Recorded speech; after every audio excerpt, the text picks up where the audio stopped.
It's the Traveler and Paimon. Hello, you two. It's been a long time. Were you having a really serious discussion right now or something? Just a regular catch-up. We meet here once in a while to go through any recent developments in our research projects. So we just missed him. Maybe we should have hollered to him. He didn't look in the best of moods just now, though. Was he upset about something? If so, he probably wouldn't have been in the mood to help out anyway. Upset? You mean Albedo? Yeah, he wasn't looking his usual self. Upset? Uh-oh. I wonder if... What are you looking at me for? I wonder if Timaeus' research topic is so boring that Albedo finally snapped. Surely not. It's not that boring, is it? Nah. Anyway, Paimon wanted to ask you for a favor, Timaeus. A favor? Well, sure. How can I help? Well, Paimon found a bunch of super-duper sweet Sensetias in the mountains the other day. But if Paimon eats them all, then they'll all be gone, so Paimon isn't ready to finish them all yet. Paimon was thinking maybe you could make a device that you put fruits in and it turns them into juice. That way, they'll be preserved for as long as Paimon needs. Oh, yeah, I'm afraid that sort of thing is a little... Huh? Seems pretty straightforward to Paimon. Can't you do it? Paimon, I'm afraid you've entered into the realm of the weird and wonderful with this one. Okay. So how about you, Sucrose? Any idea? I'm sorry. It doesn't sound like it falls within my area of expertise. I could give it a try if you really want, but I'd probably just end up giving all your precious fruits arms and legs. Whoa, your tone is so calm, but your words are so terrifying. You'd think I'd be used to this by now. Well, as you know, my focus is on bioalchemy. Besides, keeping things fresh forever is just not possible. If you just wanted to modify certain properties of the fruit or their seeds, on the other hand, I'd easily be able to help with that. Alchemists usually focus in on their own research areas. Take us, for example. Timaeus, Albedo, and I all have very different research foci. Paimon, your idea is very imaginative, but it's beyond Timaeus' and my ability. I don't think even Albedo can make such an incredible device. After all, alchemy is not mechanics. There is a big difference between the two. Huh? Well, excuse Paimon for overestimating the power of alchemy. In fact, before Albedo showed up, everyone in Mondstadt thought alchemy was useless. Of course, we know better now. But even then, I have to admit, alchemy is only one of the many wondrous arts in the world. It's certainly not some kind of all-powerful magic that can simply take a substance and preserve it indefinitely. Sorry. That wasn't meant as a criticism against you personally. Paimon just wanted some fruit juice. What's wrong with that? Oh, of course, these are just Timaeus' and my subjective opinions on the matter. If you're really intent on pursuing this wondrous device, you can try your luck asking Albedo. But I wouldn't get your hopes up. If he has no idea how to make one either, you'll have to give up on the idea. He doesn't seem to be in a good mood today, though. What if he ignores us? He won't. Albedo is not that kind of person.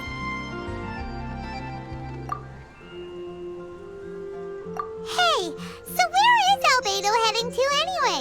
Dragonspine?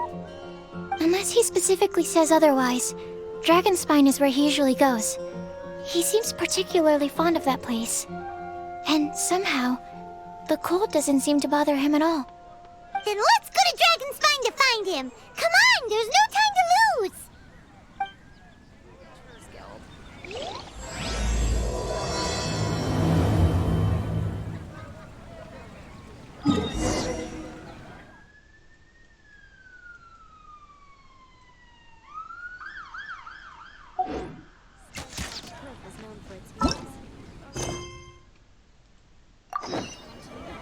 Welcome. How can I...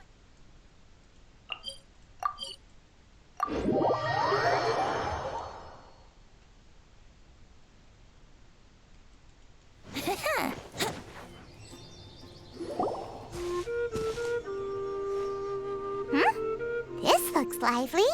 What's the occasion? Let's go and have a look. Hey, Traveler and Paimon. Fancy meeting you all the way out here. Amber? Cyrus? Halid?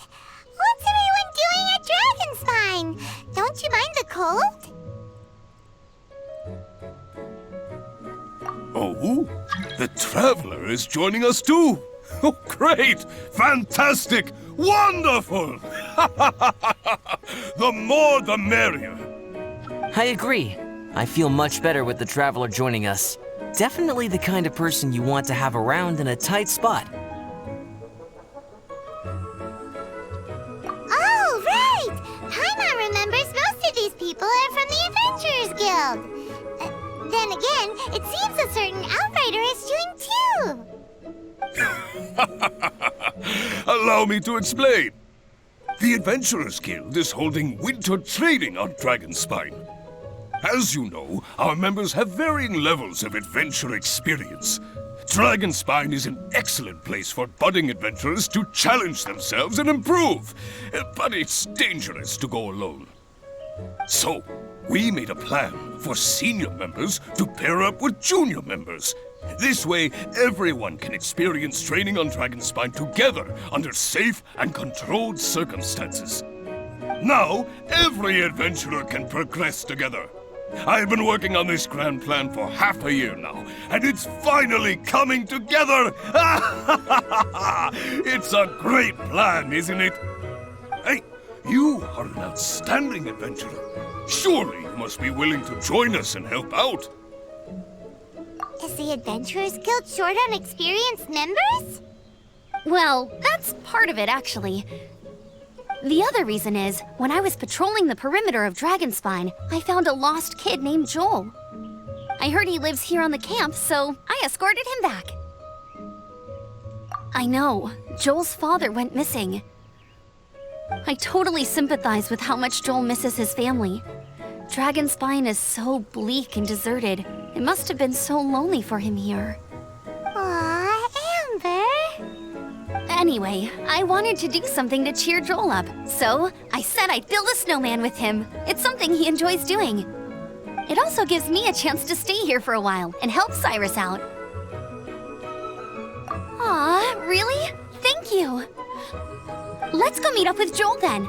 Oh, I invited another friend of mine to join too. She should be here any second. She'll be perfect for this kind of thing. Hey, Cyrus, we've got to take off. Is that okay? No problem. Go ahead. I still have some final checks to make, so I will call you before we depart.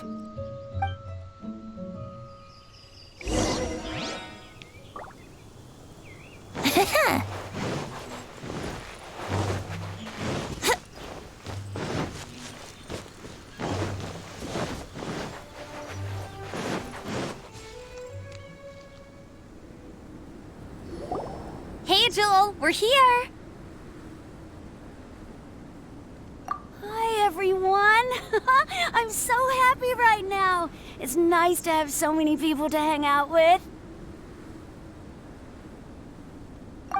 Are you here to build a snowman too? Build a snowman? Oh, sorry. I forgot to do the introductions. This is Eula, the Spindrift Knight and captain of the Knights of Favonius Reconnaissance Company. Amber, you're being far too formal. The child is never going to remember all that. Please, just call me Eula. Okay, Auntie Eula. You can call me Joel. Auntie Eula? Uh-oh. Eula's gonna add that to her long list of scores to settle. All right, if that's what you want to call me, go right ahead. Whoa. Eula just let something go for once? Amber, what's this I hear about a snowman? I came to assist because you told me the Adventurers Guild was short-handed. Yeah, that's something else. But look, Joel's at the age where he should be having fun, and there's nothing to play with on Dragonspine. He used to build snowmen with his dad, and since his dad's not around, we're keeping him company instead. Besides, Eula, it's gotta be more fun than taking an ice bath all by yourself. Let's combine our forces and build ourselves a huge snowman. It'll be a ton of fun. Yep. Count Paimon in too. Paimon wants to build a snowman.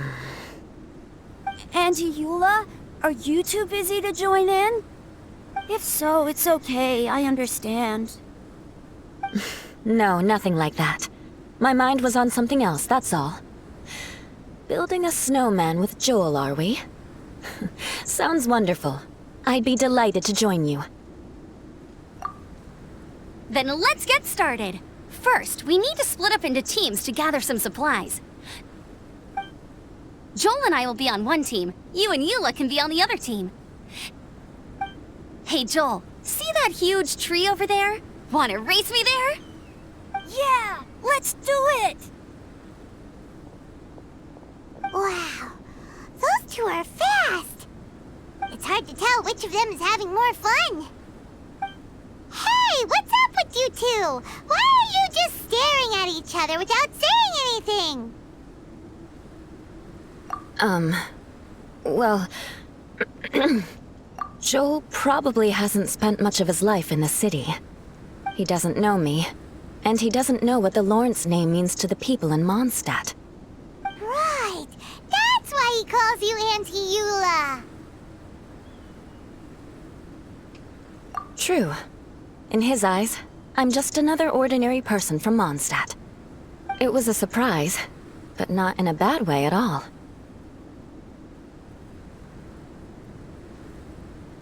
Indeed. It's just...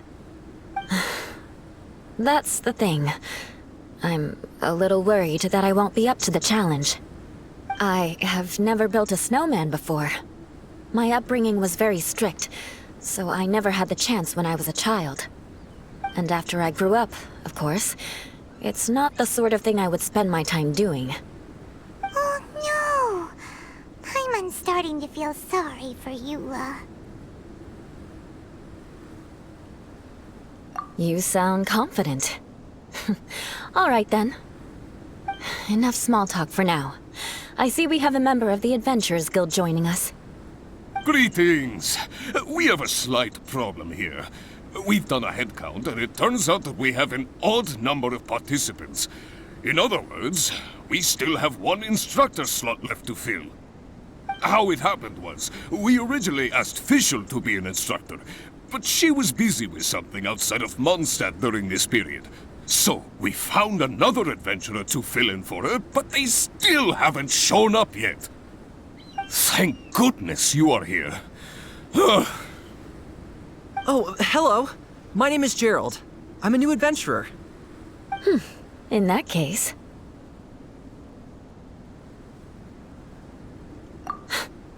Fine. But for that, you will pay. Huh? Pay for what? Okay. I got it. I'm ready and willing to learn. Good. Then everything is settled. Thank you for your help, Eula. If anybody else signs up later, I may have to ask for your help as well.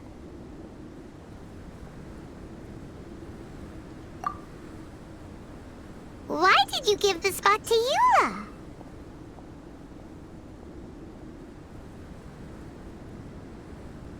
Oh, okay.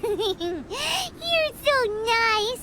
Paimon noticed Eula smiled just now. It must have meant a lot to her. To be honest, Eula really is the best candidate for an instructor. Most people would find it hard to cope on the mountain because of the sheer cold, but not her! Oh, now Paimon gets it. This must be the whole reason why Amber got Eula involved in the first place. We were supposed to find supplies, but now Eula's busy with other stuff, and, Paimon doesn't feel like going around collecting things. How do you think Amber and Joel are doing? Let's head up the mountain and see what they're up to.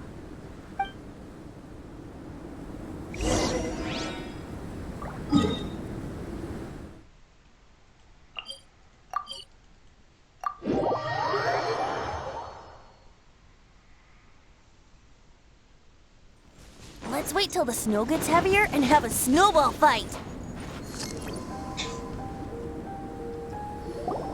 Strange. Didn't they say they were going this way? Where the heck are they? Did we get here too late? Have they moved on already?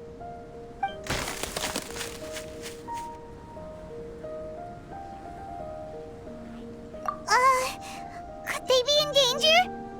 Hurry! Let's go check it out!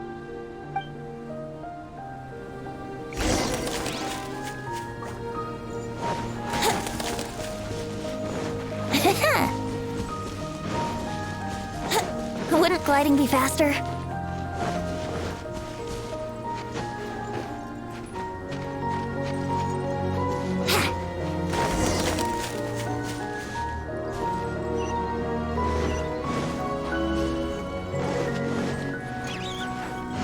It's coming from that direction!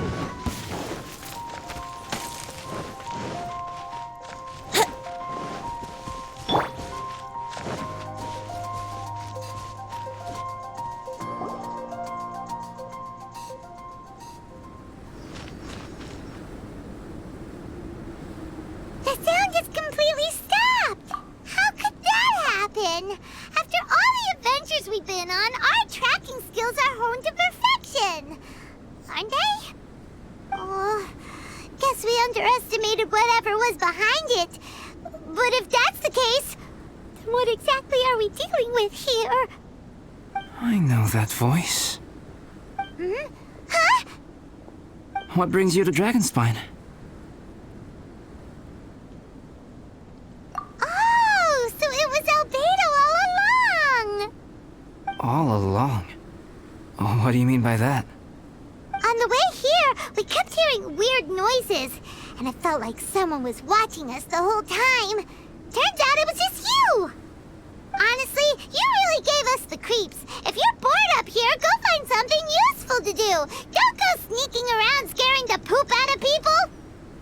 The things you felt and heard could easily be attributed to animals, or bandits, perhaps. You should be wary at all times in this environment.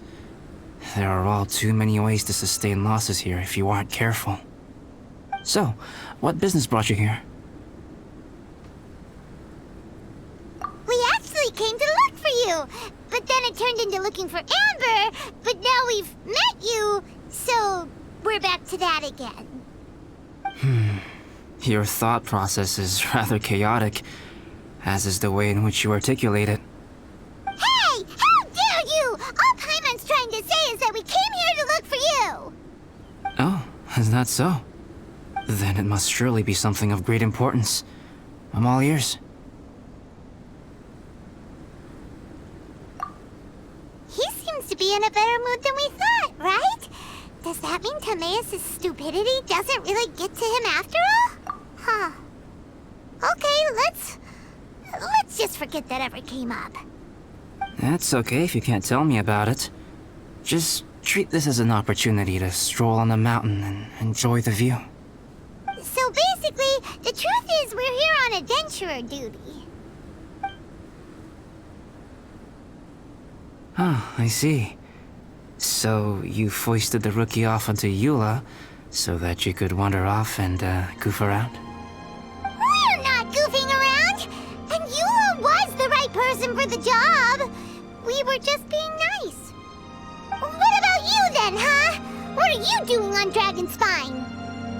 A friend commissioned me to do some artwork recently, and I have yet to finish. I came here because it's a quiet place where I can gather my thoughts, gather inspiration, and gather some raw materials while I'm at it. Raw materials? For what? Paint. Star silver can be used to make high-quality silver paint. I just ran out of my previous batch, so I'll collect some ore while I'm here. Ore can be used to make paint?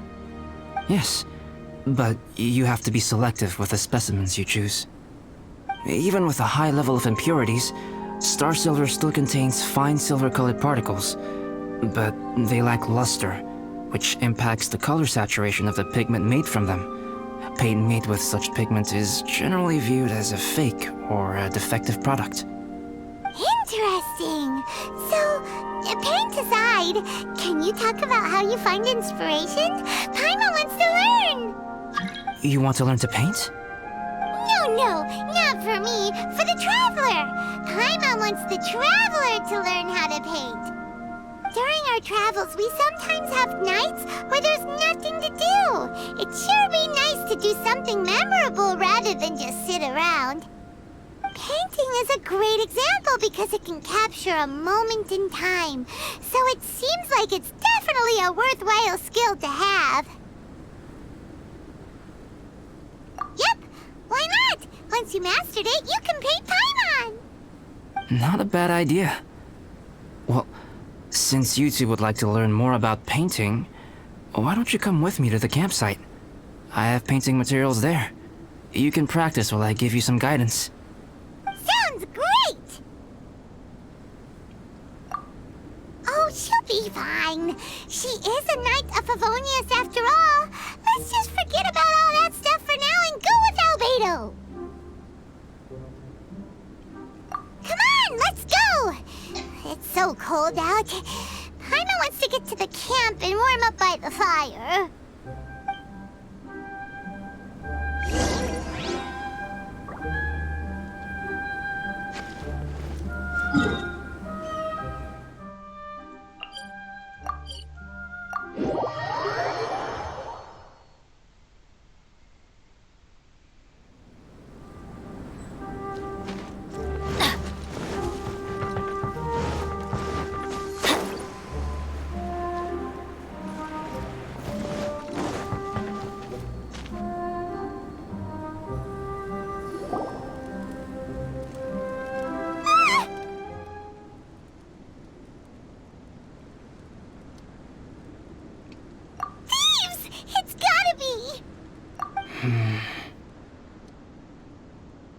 Some things are missing.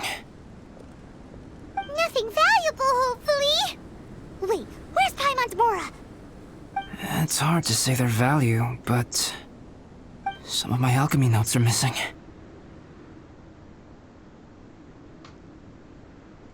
Alchemy notes? Would they fetch a high price? To the uninitiated, they are merely scraps of paper. But for someone who knows what they're doing, the knowledge contained in those notes is more valuable than any treasure. So you're saying only someone who knows alchemy would have stolen them? But the only people who come to Dragonspine are adventurers, thieves, and monsters. What use would any of them have with your notes? I feel the same way. However, hilly trail break-ins and other such incidents are not unheard of on Dragonspine. It's difficult to draw a conclusion based solely on the evidence at hand.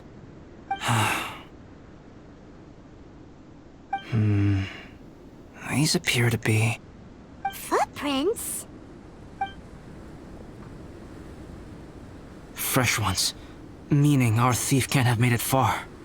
Let's chase him down! We can't let them get away! From the entrance, the footprints go that way. Oh, that thieving... thief! Here we go. Adventure time.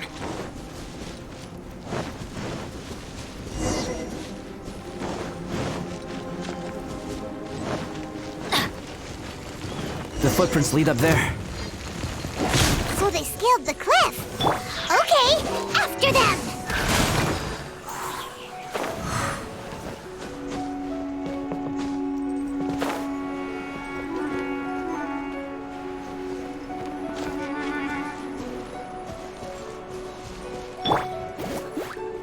Brace yourselves. Let's light it up. Here we go.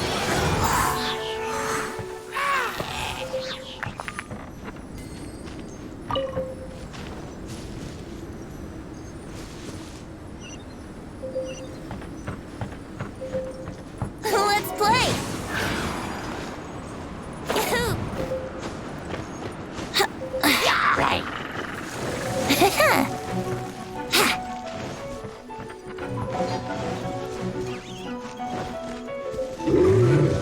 gliding be faster? Footprints on the snow are so hard to notice.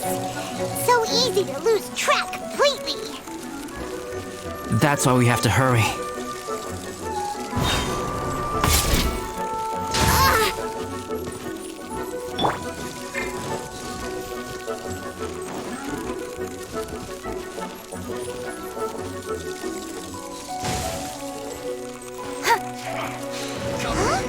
The footprints stop here! Our thief must have jumped from the cliff. Get your wind glider ready. You're going down.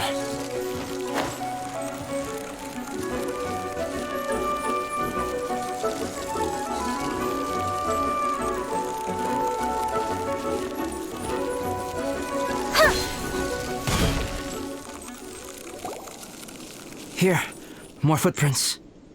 They're heading to the cavern! Ooh, we got you now! You sure can run, but you definitely can't hide! Let's go in! Wait, I have an idea. I'll go in alone. Traveler, please stay here and guard the entrance. This cavern has 2 points of entry, and there are shortcuts inside. Judging from the state of the footprints, he hasn't been in there long. I should be able to reach the other side before he does. Cut him off at both ends. Good idea! Whoever apprehends the thief first has to notify the other party. This way we're fully covered. Still, safety comes first. We do not yet know the identity of our thief. Please take care. We'll be fine. Okay. See you shortly. Of course. I wonder if Albedo found the thief. This is taking forever. Really? Huh. Maybe it just feels like a long time because Paimon hates waiting. Waiting is so boring. Why don't we find something to do to pass the time? You know, something like... Oh! Look at all that star silver over there. Why don't we gather it up for Albedo? It's right next to the cavern, so we won't be going far. If anything happens outside, we can be right back here in no time. Yay! Let's get started. Right idea. Wrong time.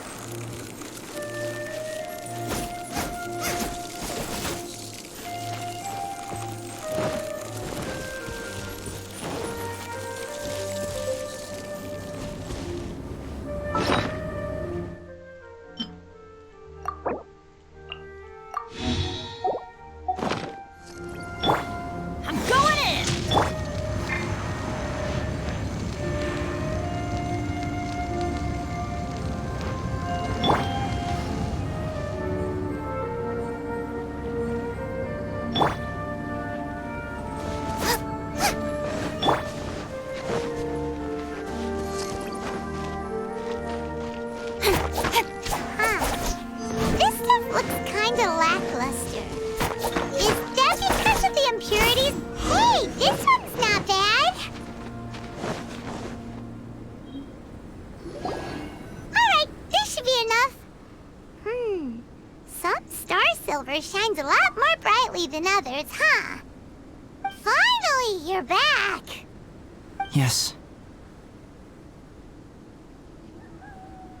Sorry. I was unable to catch him. He was faster than I'd imagined. Oh. So after all that, we still don't even know who the thief was? What a waste. Still, we won't be going back completely empty-handed. We did some mining. Mining? Yeah, for star silver. Look, we got quite a lot. It's just like you said. Some are really bright and shiny, and others just look like regular lumps of rock with a little shiny bit here or there. Star silver. I was merely saying what was on the front of my mind. I hadn't thought you would genuinely go and gather some. Well, you said they can be turned into paint, so we got pretty curious. Also, if it weren't for that thief, we'd be making paint by now anyway, right? Or even painting by this point.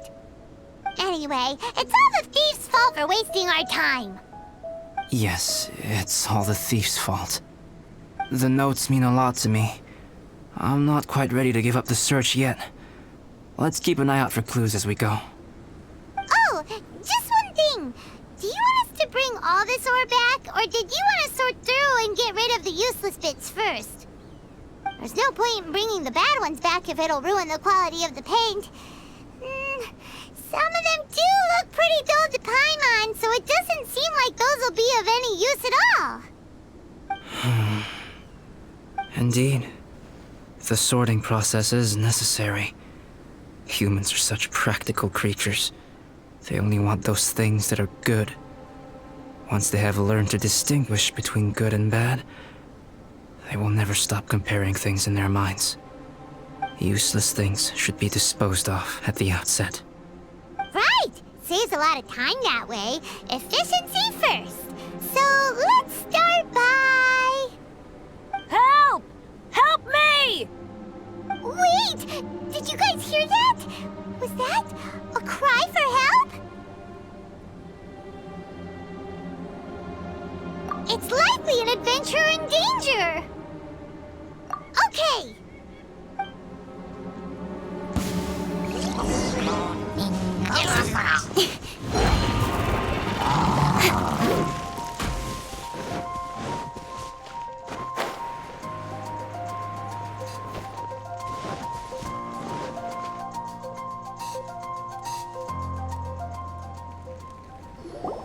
The voice was definitely coming from around here. Is anybody there? Help me! No way! Is that? Is that the Traveler in Paimon? It's me, Bennett! Whoa! It's really him! Let's get him out! So sorry to trouble you guys again. The key should be someplace nearby. Please, help me find it.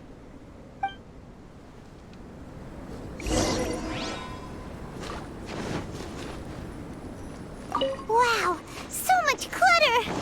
Oh, we're not gonna find the key here. Uh-oh, we got company!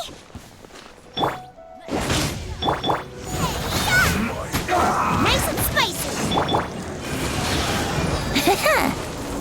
Time for takeoff.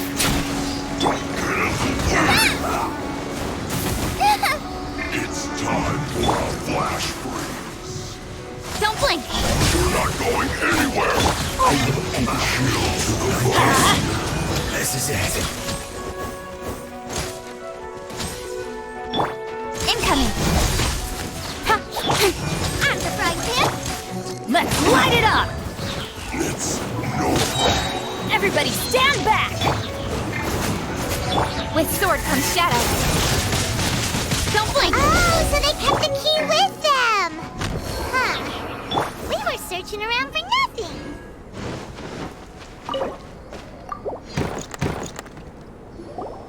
Oh, finally, I'm out. Thank you so much. If only there hadn't been rocks mixed in with the snow on the tree, it wouldn't have made me all dizzy when it fell down onto my head. And then I would have never walked into the Fatui's trap. Bandit? In a cage? Never saw that coming. I won't bore you with the rest of the details. Just me being unlucky again.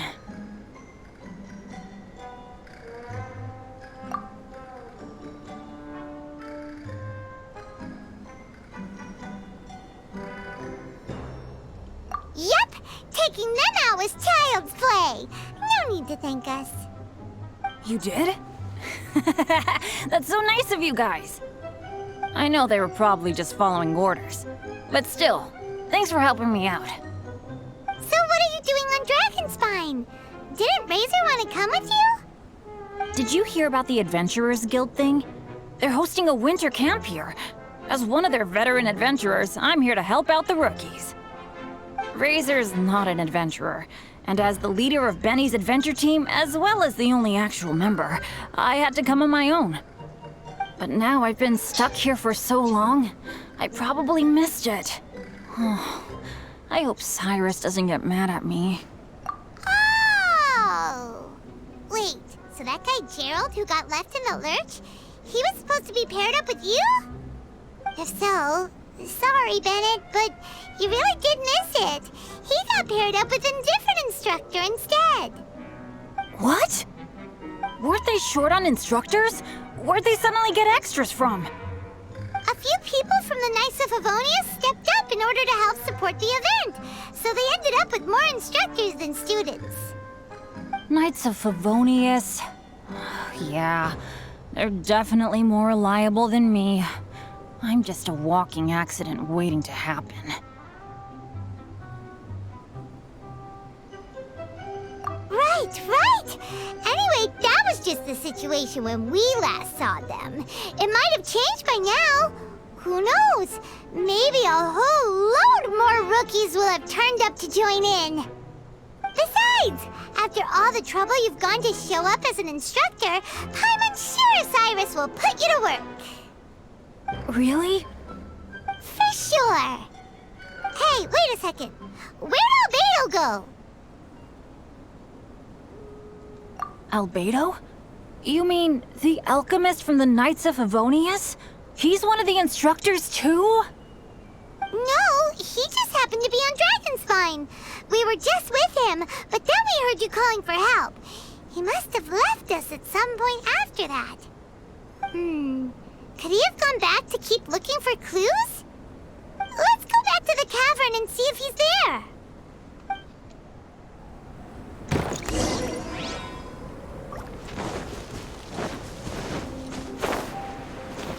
Off we go!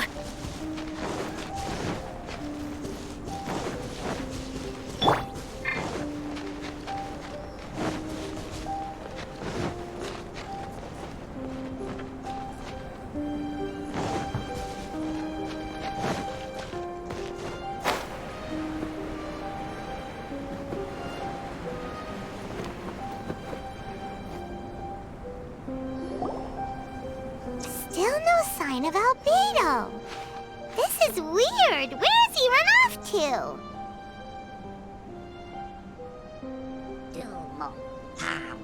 This is great! Dragonspine's so fun today!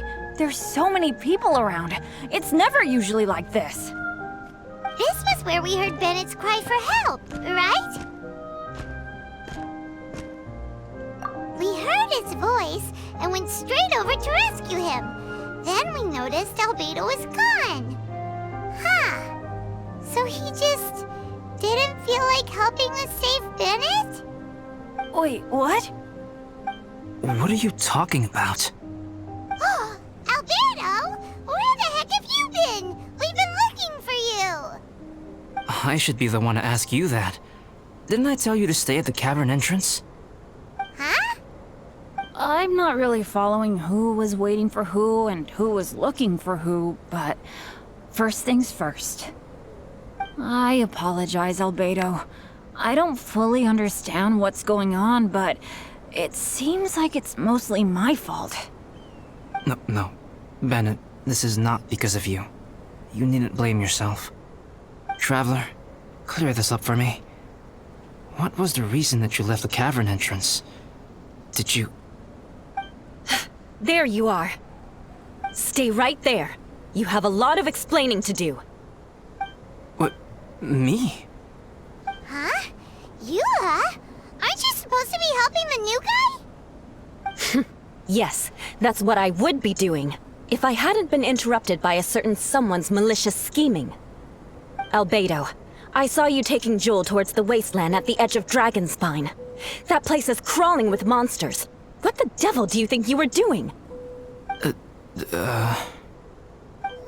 Whoa, wait a second. What's going on? Actually, wrong question. How much stuff is going on? When I came to stop you from leading Joel any further, your first reaction was to throw the child down and attack me. When I fought back, you quickly fled. Care to explain? I see. Interesting. Interesting. Eula, it sounds like you met an imposter. Someone who was impersonating me. Impersonating you? To what end? It is difficult to draw a definitive conclusion for now. But these strange incidents do seem to be connected.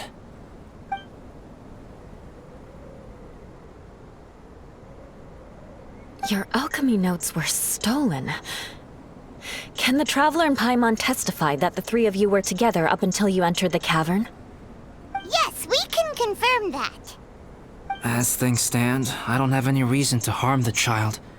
Whoever you met is likely to be both the thief who stole my notes and also an imposter. Of course, it's entirely natural for you to be skeptical of my story. I was separated from the Traveler and Paimon for a significant duration while we were pursuing the thief. My word alone cannot serve as a definitive account of my actions and whereabouts during that period. But the Traveler and Paimon can at least testify that I was not the individual who tore up the campsite or stole my notes.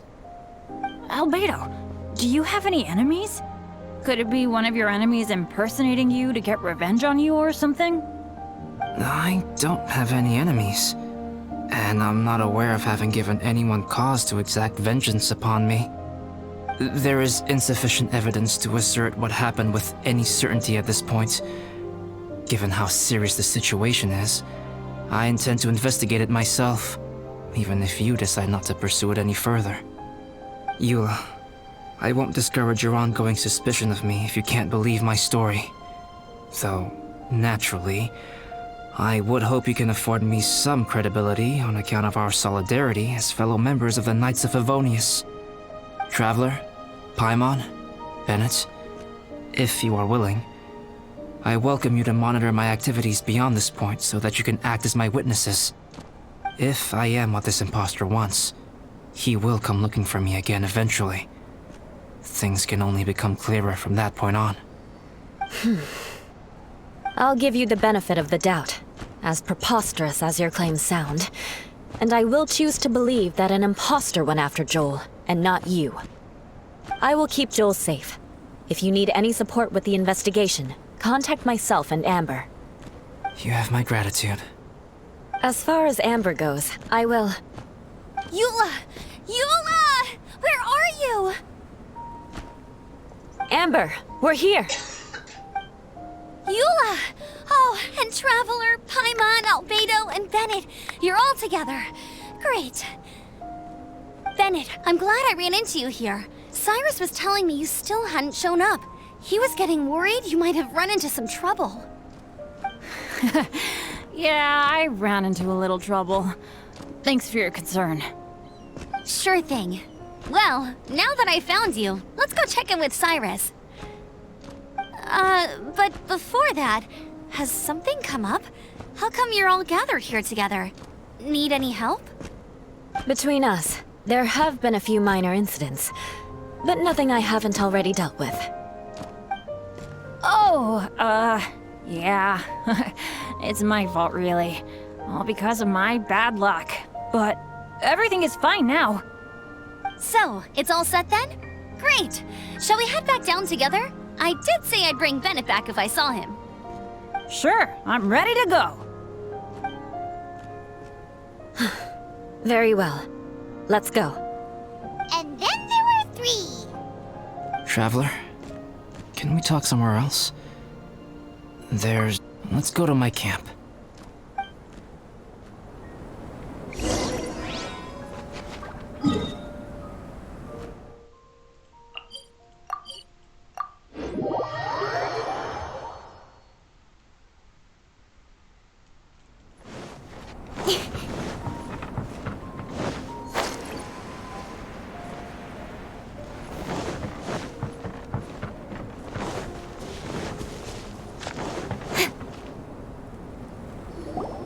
My camp is somewhere that we can talk openly, without reservation. But before that... Whoa, what a mess! Thank you. I appreciate it.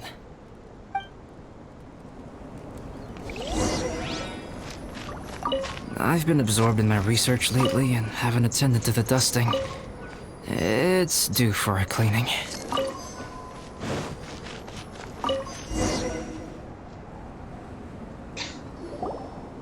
Yep, that should do it. Neat and tidy. Thank you, both of you. Now that everything is in order, it's time to talk. You look really serious right now. Is this about what happened earlier? I remember I once told you that you must have questions, and that I would answer them. I also said that, while I did not wish to deceive you, there were certain things I could not go into detail on. I am a synthetic human being. A human forged by a human hand. The one who created me, my mother and teacher. Her name is Rhine-daughter, a researcher from Conria, also known as Gold. A synthetic human? What the... How the heck does that work? When the pinnacle of attainment in alchemy is combined with unimaginably vast learning, the apex achievement is the creation of human life. When you say Conria, do you mean... I am indeed somewhat older than my appearance might suggest. But when I came into being, Conria had already been destroyed. I have no memories of it. My master raised me and taught me everything. Like her, I am a pure alchemist. I live for academic knowledge. Nationality and identity are not what ultimately define us. Traveler, what is your general feeling toward Dragonspine? You've visited numerous times now. Would you say it's a cold, eerie, and melancholy place?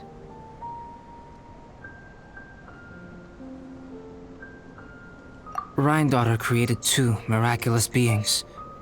One is me, and the other is the venomous dragon, Durin, who died here. Durin? So that makes you guys... brothers? As sons of Rhine-daughter, Durin and I are indeed inextricably linked to one another. The phenomenon of our creation defies definition within the scope of a typical human worldview. But if we may tentatively call it birth, then yes, we, by extension, are family. Speaking of Durin, Paimon remembers that his power was quite... special. That's right. Because of this, whenever strange things happen on Dragonspine, it always makes me wonder. For instance, the feeling of being watched that you described, as well as the sounds you heard, and the one impersonating me that Eula met. Oh, right! Paimon knows what you mean! When Eula and the others were here just now, the Traveler gave me a look as if to say, don't say anything. Probably because it would only make you more suspicious, so Paimon kept quiet. But Paimon noticed that you came out of the cavern not too long after going in, and you told us that you didn't manage to catch the thief. Then we heard Bennett calling for help, so we went to rescue him. But strangely, you didn't come with us. And when we got back to the cavern to go find you, suddenly you were the one looking for us. So, it seems that you met my imposter too. Well, if so, it was a pretty good impression. He had you down to a T. We never would have guessed. Also, after he left us, why did he go after Joel? Perhaps Durin's power drives people to madness. But that's merely crude conjecture. Whether someone is impersonating me or there is another false me out there, this is a cursed tale, and it is not one whose weight you should have to bear. Traveler, perhaps you should return to Mondstadt if you have no further business here. The work that lies ahead will occupy me completely.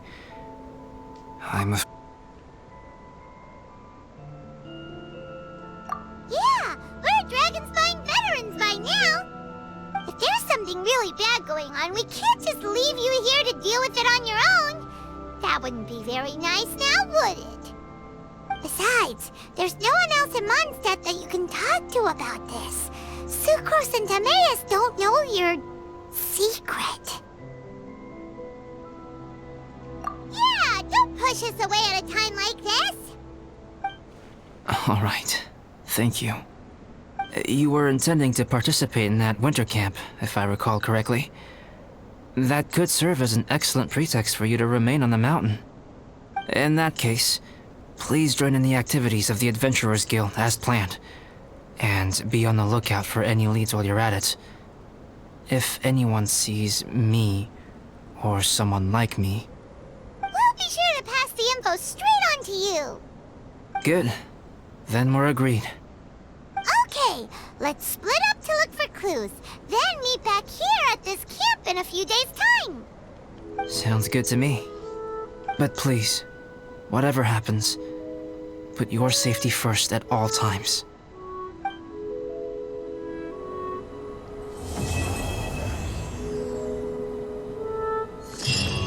The time has come.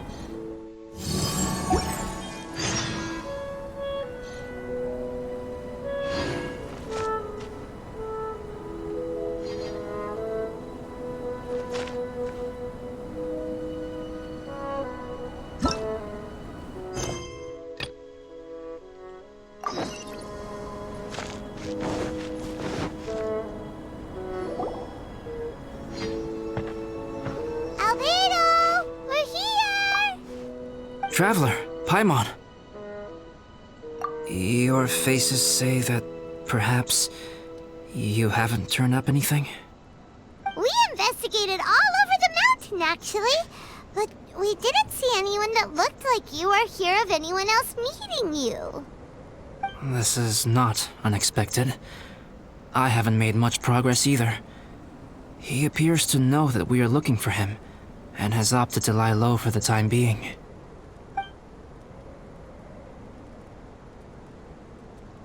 Still, there is one thing I found. I discovered footprints on some parts of the mountain, and although they were a little covered by the snow, I could tell they'd been left by someone of a similar size to myself. The footprints were quite numerous, so I believe my next step will be to rule out each of the adventurers active on Dragonspine, one by one. We can help with that. We have plenty of contact with the adventurers. So now we... Ah! What was that? It came from that direction. Could it be the imposter? Yes, let's hurry.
Shake just now?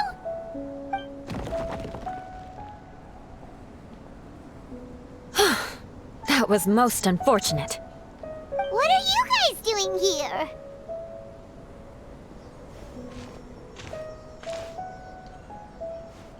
I have to agree. We've been wandering this area for days. We ran into Pallet earlier. You know, the, kind of a reckless sort of guy. You know the one? Anyway, he said he was unlucky, so I gave him some adventuring survival tips. After that, he disappeared to rejoin the training camp. Wait. Are you saying that after all this time you still haven't made it back to the base camp? Well, as you can see... It was nothing really. We just hit a few landslides and snowdrifts and took a few downhill tumbles. You know the deal. They sound like unforgettable life events to me. Anyway, you are correct. We haven't made it to the base camp yet. We have had extraordinarily poor luck over the last few days. Almost as if a sinister force has been trying to thwart our every move. Fortunately, I made advance arrangements for Gerald to remain in a safe location and conduct some basic physical training exercises. I'm sorry. I'm the one to blame for all this. I've always had bad luck and it always rubs off on everyone around me. Sorry to create so much extra trouble for everyone. I don't know what to say. Maybe this is the awesome power of fate. The scary kind, I mean.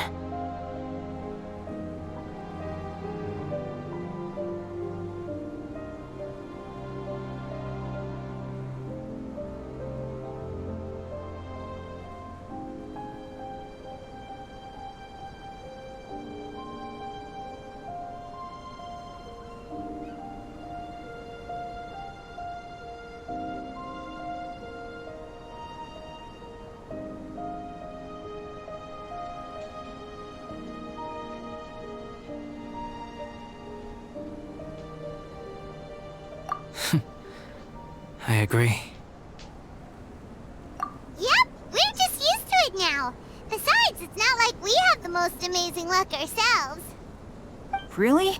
I think you guys have way better luck than I do. Well, what can we do about that? Oh, Paimon knows! How about Paimon share some of her luck with you? You're welcome to a bit of mine too. Although if the last few days are anything to go by, it seems in pretty short supply at the moment.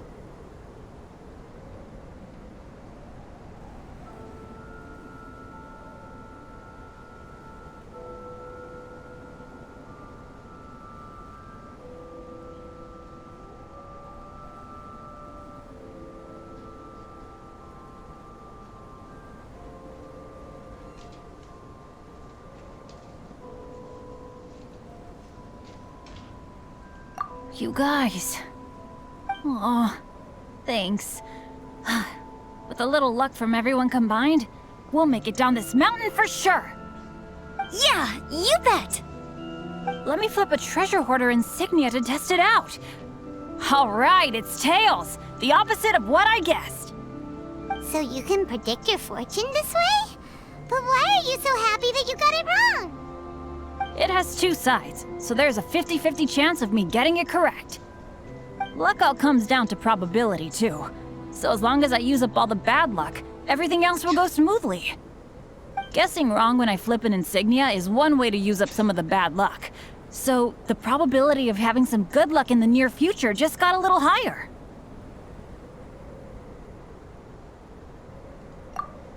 Hey, he's making no sense at all. Why aren't you calling him out? Guys, I guessed wrong in my insignia flip, which means we should be able to make it back to camp. Paimon's not sure that's how it works. Let me try. It's this way, right? Oh! Ow, my butt!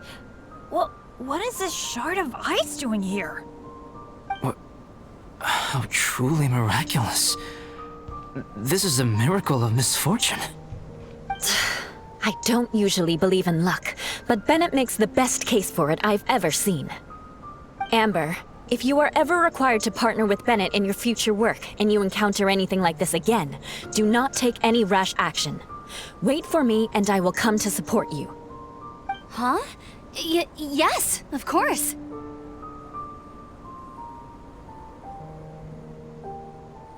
Now that you mention it, I do feel a little tired. Trekking in the mountains has a way of wearing you out.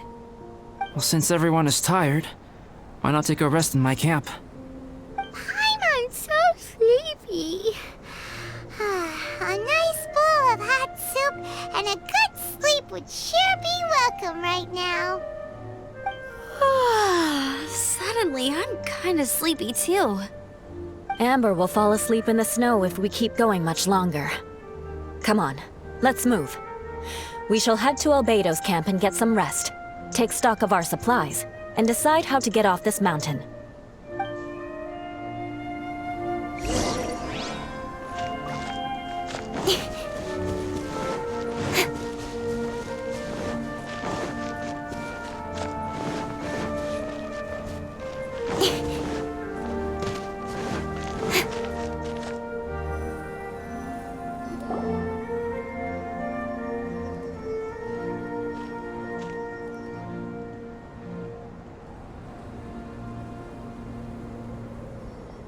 Here we are.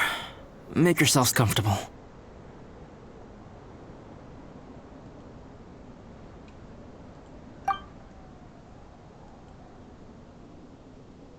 Oh, I forgot I don't have that many chairs. Please wait a moment. What's he doing? Painting? He is. He's painting a chair. Wait, alchemy can turn paintings into objects? How is this possible? My paintings are like blueprints. Alchemy simply enables me to omit the manufacturing part of the process. It's an elementary level technique. With enough research and experimentation, this same technique can even be used to create living beings. Whoa. Well, since you can magically produce chairs, can I have one with a backrest?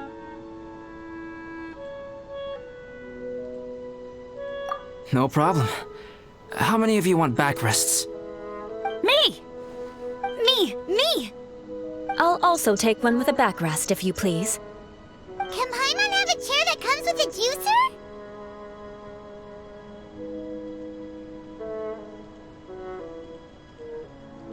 Still beats squeezing onto a stool with you.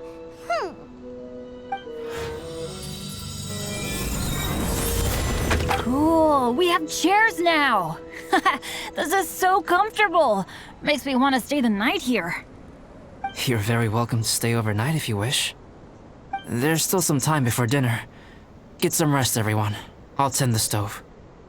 Hey now, we can't be letting you do all the work. I can help. Please, put me to work.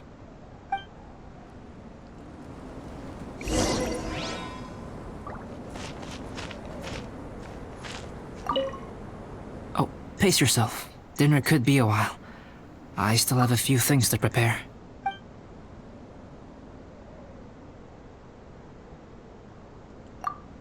Oh, don't worry about it. A chance like this to gather around the fire and chat into the night is a rare and precious one for me. I won't participate in the conversation much. It's just a habit of mine. But please know that I am enjoying the atmosphere all the same. Of course, I'm happy to continue chatting with you if you'd like. It's almost ready now. Traveler, please light the campfire and gather everyone for dinner.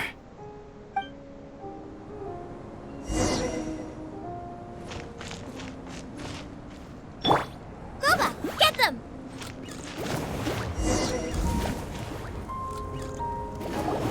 Yay! Dinner's ready! Food's ready, everyone! Come on, let's eat! I made a few dishes based on some popular Mondstadt recipes. This is no good hunter, but there should be enough to go around. Please, help yourselves. Wow, smells great. Don't mind if I do. Wait, don't steal all the fried vegetables. Leave some for me. Hey!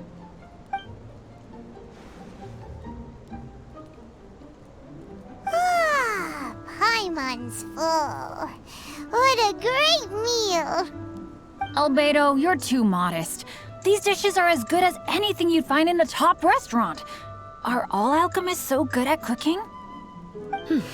You may be onto something there. Right? Paimon thinks so too. It's his lab manner that gives it away. The kind of guy who holds a potion bottle as steady as a rock isn't the kind of guy who's gonna be slapdash with his salt and pepper. Actually, that makes a lot of sense.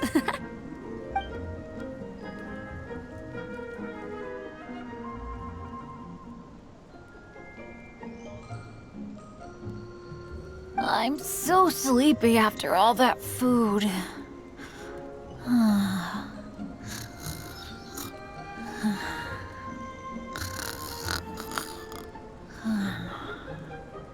Did Bennett fall asleep sitting up? He must be totally wiped out.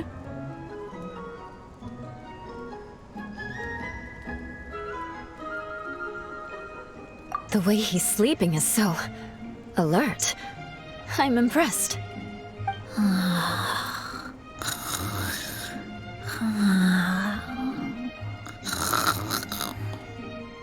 He seems to be in a deep sleep. Ooh, Paimon wonders if he sleep talks. Oh, no, Dad, no apples for me. I want sticky honey roast and fisherman's toast. Sticky honey roast. That's your favorite, isn't it, Amber? Sure is. Give me a sticky honey roast from Good Hunter any day. I used to take Eula to Good Hunter a lot back when we first met. Before long, Sarah would start cooking our usual orders as soon as she saw us coming. She said we ordered the same thing so often that it was practically muscle memory by that point. She also said that if everyone in Mondstadt ordered like we do, her job would be so much easier. All she'd have to do is memorize everyone's favorites. Always eating together. Aww, it's nice that you two are so close. The Traveler and Paimon always eat together too. It's a sure sign of true friendship. Two people simply sharing a meal says nothing either way about the relationship between them. That depends if it's a one-off meal or a regular occurrence. Aha! Paimon just noticed something. Whenever Eula doesn't want to admit to something, she raises her chin or puts her hands on her hips. Ah, you've all picked up on that.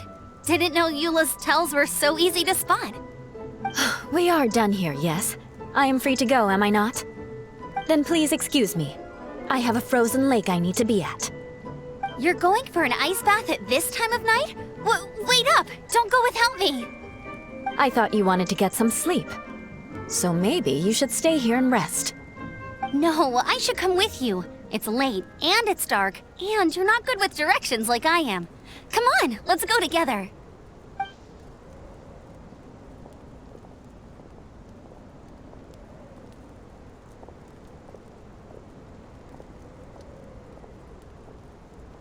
An ice bath? Whew. Rather them than Paimon. So much roast meat. Oh, hey, Dad. I'm doing all right. I'm the leader of my own adventure team now. Wow. Bennett really is a sleep talker. Okay, looks like we got some downtime now. Alright, you two. Time to paint. Have you decided what to paint? Like you even need to ask. It's obviously going to be Paimon. Sure. But we should move elsewhere. We're likely to disturb Bennett's sleep if we stay here, so let's go outside. Okie dokie. Alright, grab your easel, paper, brushes, and paints. Don't leave anything behind.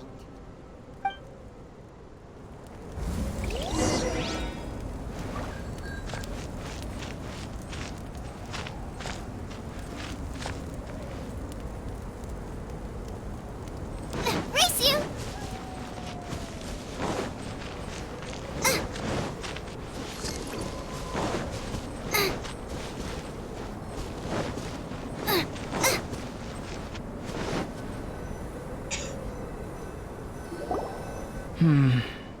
Let's paint here.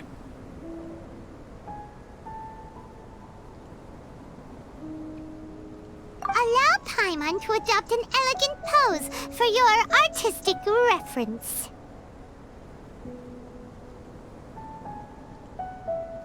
Hey! What's that look for? Cut the attitude and start putting your perfect Paimon down on the page! You better take this seriously, because this is going on Paimon's wall! Confidence is a good thing. Those to whom it is endowed do well to flaunt it. I'm looking forward to the finished piece.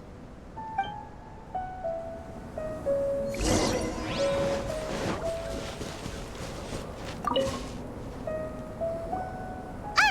let's start with the head. Now, in your mind's eye, what is written on Paimon's face? Huh? Is that how Paimon really looks to you?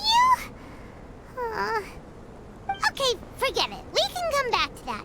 Let's move on to the body. Come on, paint what you see when you look at Paimon. Paimon's starting to feel like this is not going to turn out so great. Let me see. Let Paimon see. What is that? Why you... How could... Paimon is lost for words. The brushwork is smooth, and the composition seems professional quality. You had no problems there. So what the heck happened with the face, huh?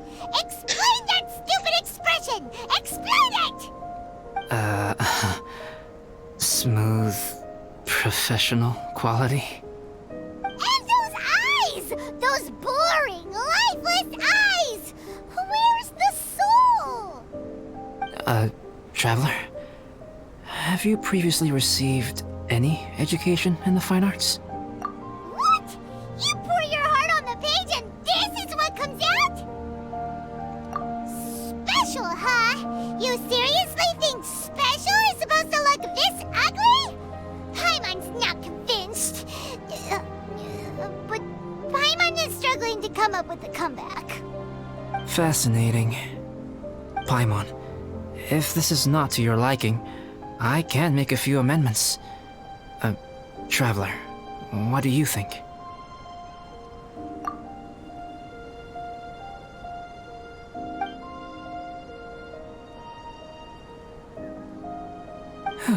Alright then. Paimon, is this better? It's a total ground-up overhaul, that's what it is! It's so pretty! Is that really what Paimon looks like? Adding flourish to the finished piece is an essential component of what makes art... art. This is not to say that you differ from the painting on a fundamental level, rather that the real you and the you in the painting present two different styles of beauty. You remain the core reference point for the painting. So, Paimon, you can put your misgivings aside and hang this painting wherever you like. Wow! Thanks, Albedo. Oh, I merely added a flourish here and there. You should be thanking the Traveler. In truth, ground-up overhaul is more or less an accurate description. The more Paimon looks at it, the more she likes it. Great! Paimon has a portrait painting. Paimon's gonna show this off to everyone. It's nothing. I can paint you next time, if you'd like. You can hang it in your home as a souvenir. I rarely entertain so many guests at my camp. It's lively. A little noisy, even. But I don't dislike it. Liveliness is a rare thing here on Dragonspine.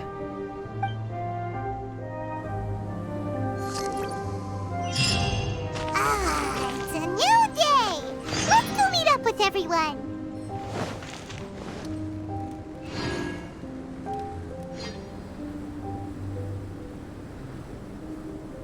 Hey, good morning! I slept great last night. How about you guys? All rested up? I'm fine, as usual. The path down the mountain is easier to follow in the daylight. Let's take this chance to head down to the base camp. Let's go. If we make good time, maybe we can all get lunch together.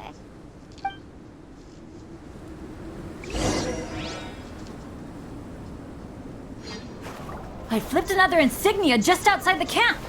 Wrong again! So your bad luck is all used up. We'll be down the mountain in no time. Yeah, my thoughts exactly. Today's the day.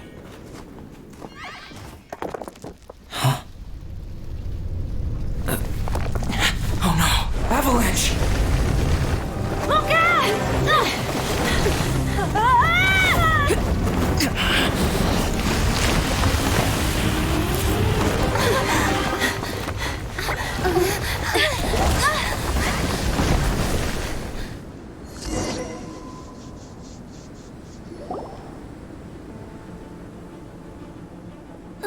Traveler, Paimon, are you all right? Are you hurt?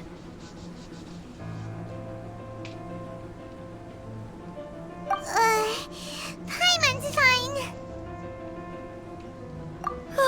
That's good. My arm got a little scratched up, but it's nothing serious. I'm okay, but I don't see the other two. I'm afraid the avalanche may have pushed them off the cliff. They fell down?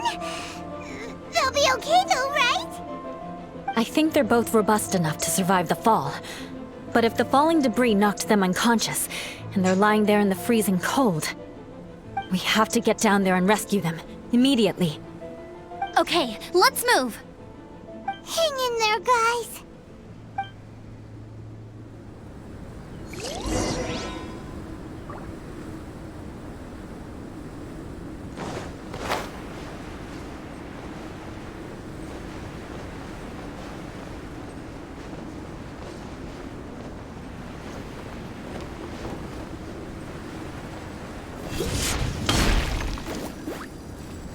Let's light it up!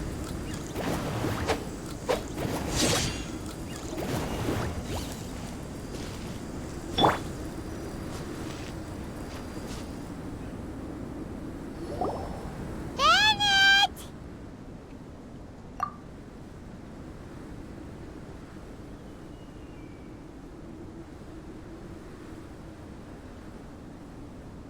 Bennett, are you okay? Shout if you can hear me! Bennett! A voice! Over there! Bennett, is that you? Guys, I'm over here. Are you alright? Are you hurt? Let me check. I'm a little dizzy, but I'm not in any pain. I don't think I'm injured. Thank goodness. Scared the life out of me. If you're dizzy, sit and rest for a while. It's fine, really. This kind of thing happens all the time. I'll be fine. Thank you. Wait, where's Albedo? Isn't he with you guys? We thought he fell off the cliff with you. He still hasn't shown up? We found Bennett here, so Albedo can't be far away. Keep searching this area. Got it.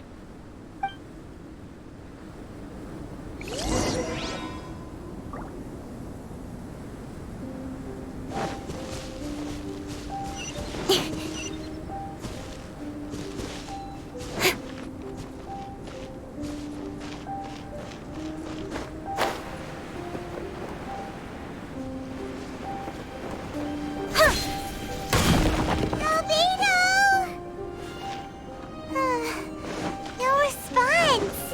Are we definitely looking in the right place?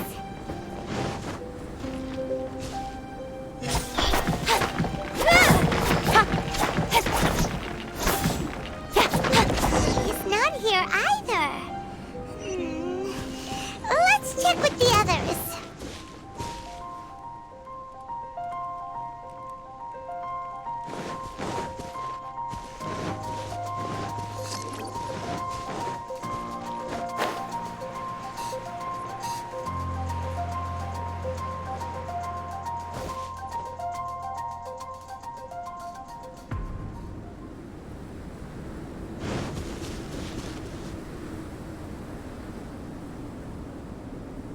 Well, any sign of him? Not a trace. Nothing from me either. Strange. We didn't have any luck either. Where could he have gone? Everyone! Albedo! Are you okay?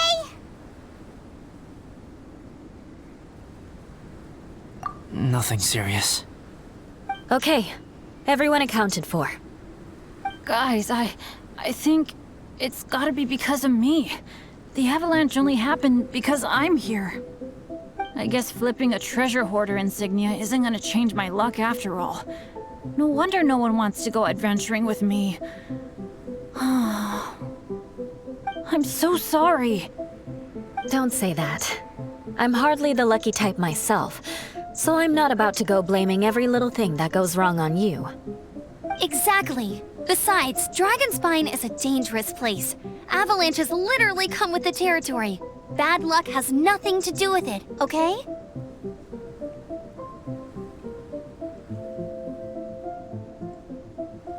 Traveler, what's wrong? Your face looks... Oh no, did you get hit on the head? Here. Everyone, the incident is behind us now. We should keep moving. Why do I feel that Dragonspine has become more dangerous than it used to be? I hope it's just my imagination. Our top priority now is to get off the mountain and regroup with the adventurers. Whatever further dangers this mountain has to throw at us, we must face them together. Agreed. Guys, keep your eyes peeled and watch your step. Careful does it.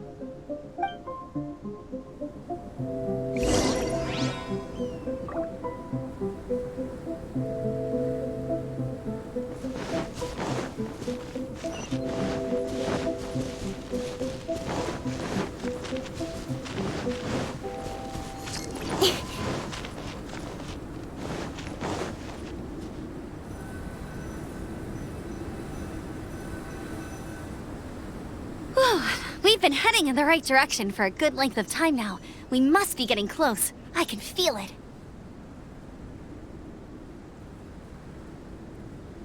Victory is in sight! Hooray! As soon as we get to base camp, Paimon wants a bowl of hot soup and some barbecued meat. I hope we can all get there safely. No more incidents, please.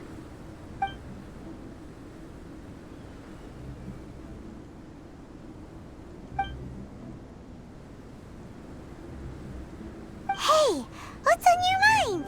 You seem a little distracted. Something's up, isn't it? Are you hungry? Cold? Shall Paimon hug your head to warm you up? I don't think I've spent so much time on Dragonspine before.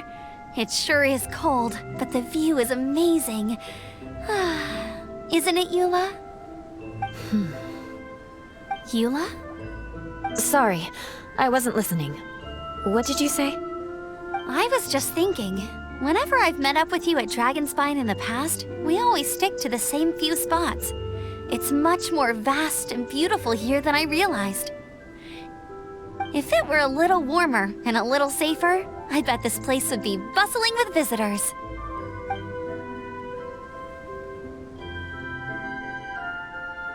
I agree. People are put off by the cold and have an aversion to danger.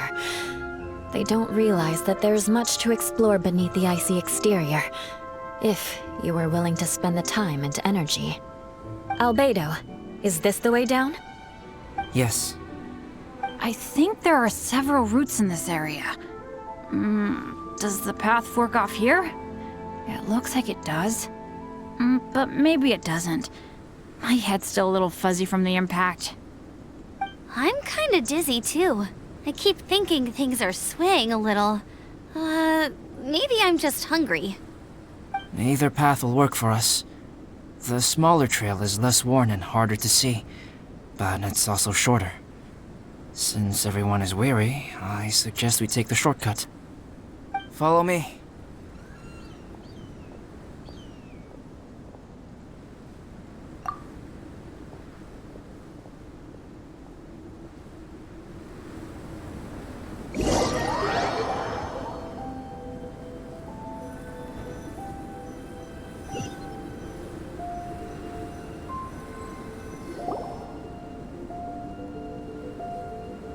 Wait.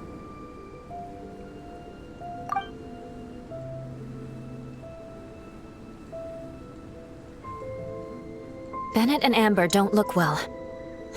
Can we take a break? We can continue once their conditions have improved.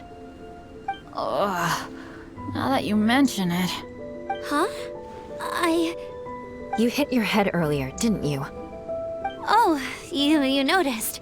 Are you sure it's worth holding everyone up over a little thing like this? No problem at all. Health and safety always come first. Okay. Sorry for this. Thank you. Yeah. Thank you.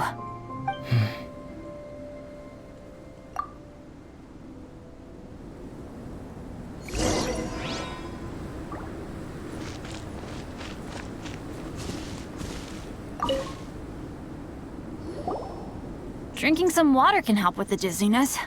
Oh, and lying flat on your back helps too. Thank you, Bennett. Seems like you really know your stuff. Well, when life gives you lemons. Bennett, weren't you feeling dizzy too? Stop pushing yourselves, both of you. Get some rest. We'll continue when you've gathered your energy. Yula might come off as a little frosty, but she takes caring for her friends super seriously, more than anyone else I know. Every time I see that look on her face, I'm just like, ah, stop staring at me.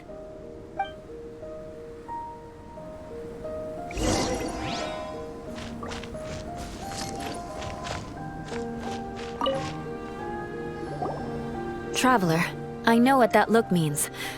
What's on your mind? Maybe seasoned veterans have an instinct for it. I sense it too. Something seems to have changed, but I can't confirm for sure. It could be difficult to verify.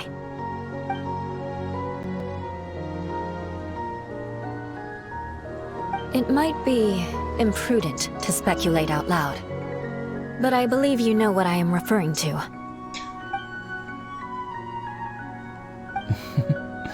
Traveler, I think... you...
It's not over yet.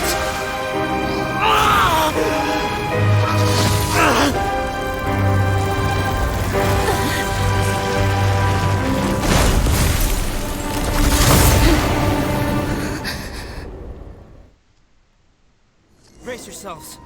This'll be a challenge. Stay back! I'm going to cut this weed down to size! Incoming! Adventure time! Off we go!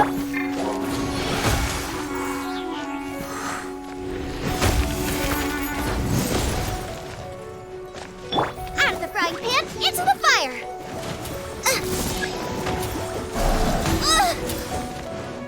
Race! Off we go!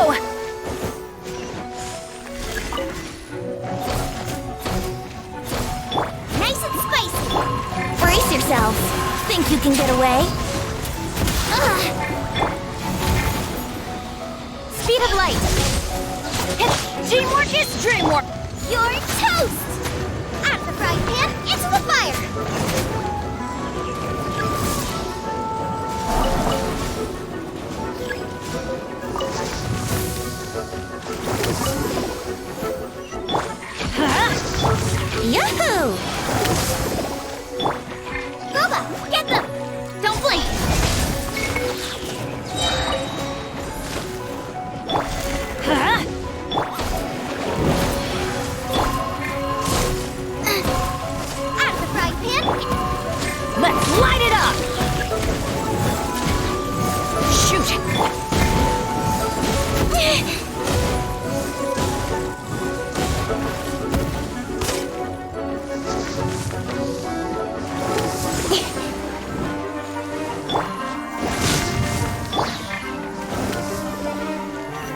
incoming!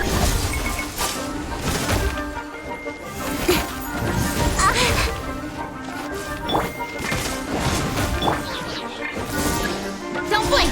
Hey! Got lucky that time. I'm going in! Nowhere to hide.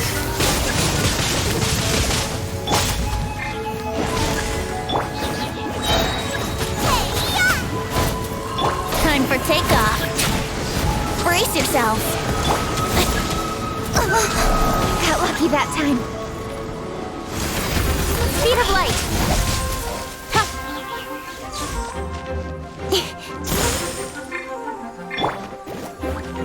Let's light it up. Don't blink. Let's light it up. Nice and spicy! Everybody stand back! Cut to the chase!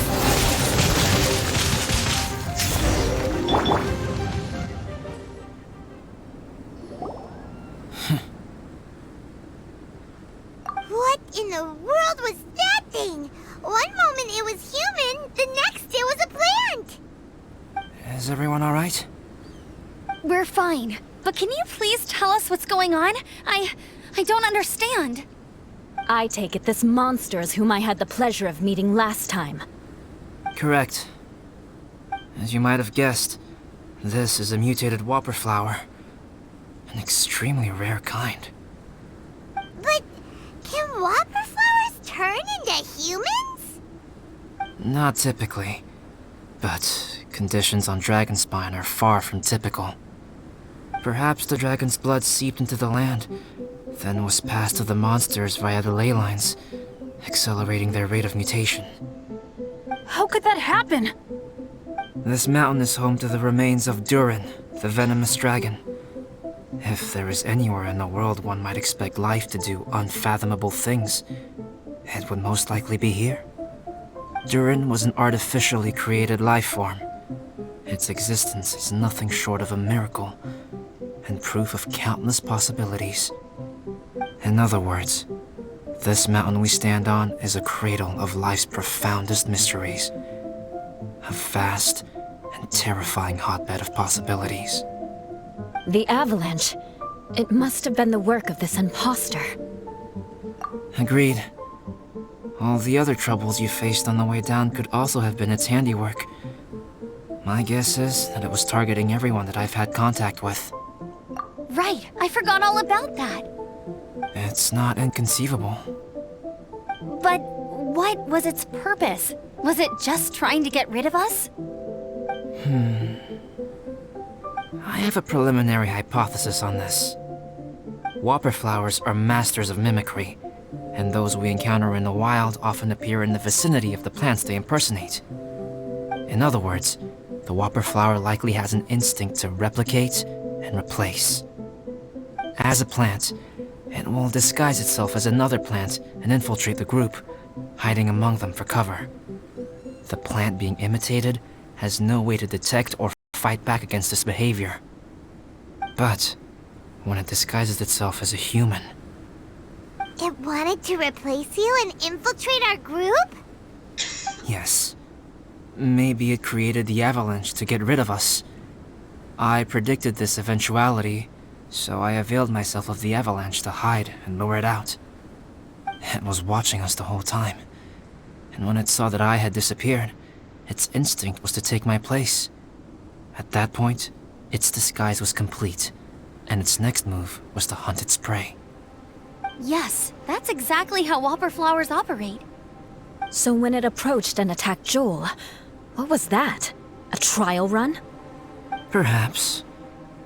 Or maybe it enjoyed posing as a human, and wanted to experience what it felt like to be human. We're fortunate to have discovered it in time. I think the Traveler was the first person other than Albedo to notice something was wrong.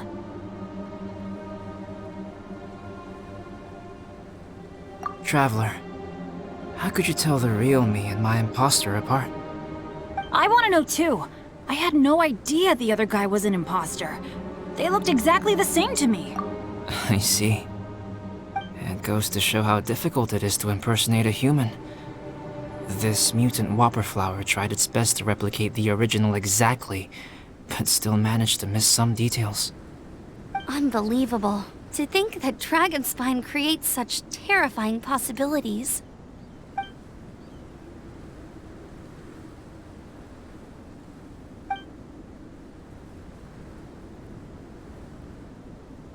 Anyway, at least we won in the end. It looks like my method did work after all. I used up all the bad luck, and the good luck finally came through. About that. If you're referring to having fallen down the mountain and avoided injury, well, that's because I was secretly protecting you. Huh? Well, that still counts as good luck to me. Yes, that's not an unreasonable way of looking at it. Okay. We've been delayed long enough. Time to move on. Yeah, let's go!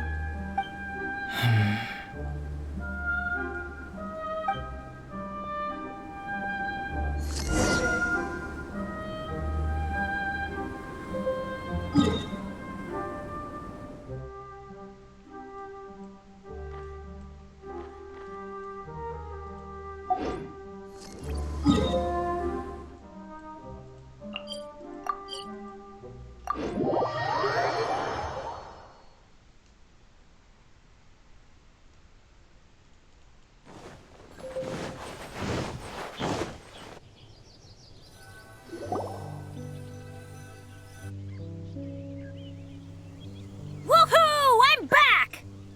Cyrus doesn't seem to be here. He must have headed up the mountain. Let's wait for him here. Amber, are you feeling better? Yep, all good now. Nothing to worry about. I don't know what I'd do without you guys. If not for you, I'd probably still be locked up in that cage. I really want to thank you all properly, but I can't think how at the moment. Huh?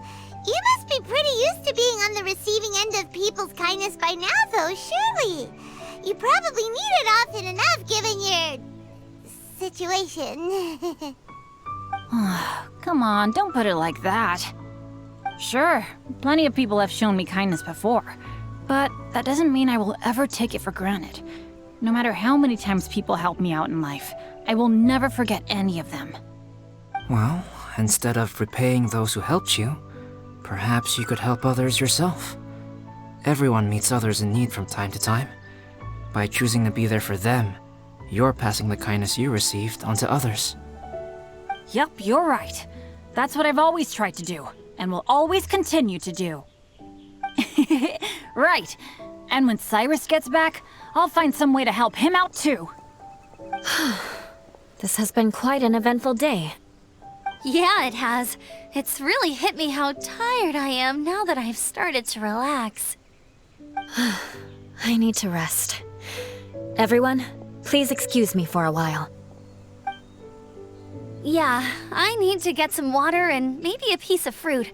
Once I'm rested up, I need to get back to being an instructor again.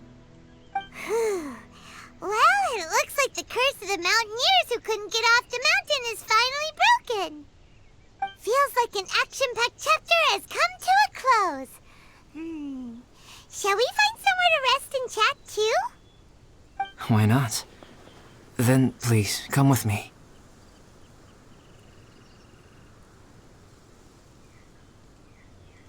You sensed something too, didn't you? Then let's go. Huh? Are you going back to your camp again? Paimon thought maybe we could talk here. Okay. Might as well come with you. Good. Shall we set off right away?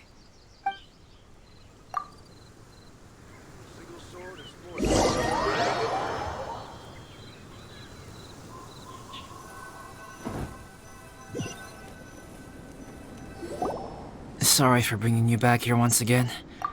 Some topics are best discussed in private. Is this about the imposter? That's right.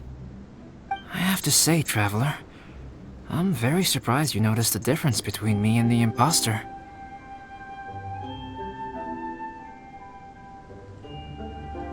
Yes, this mark. Perhaps it's where it all began. Ooh, sounds like the beginning of a big story. Keep going. Well, I can't deny that what I'm about to say does sound like something from a children's storybook.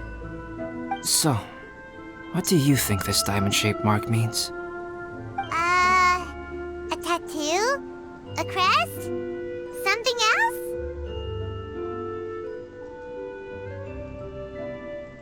No. Consider it a birthmark. Have you ever seen an intricate glass ornament and wondered how it was made?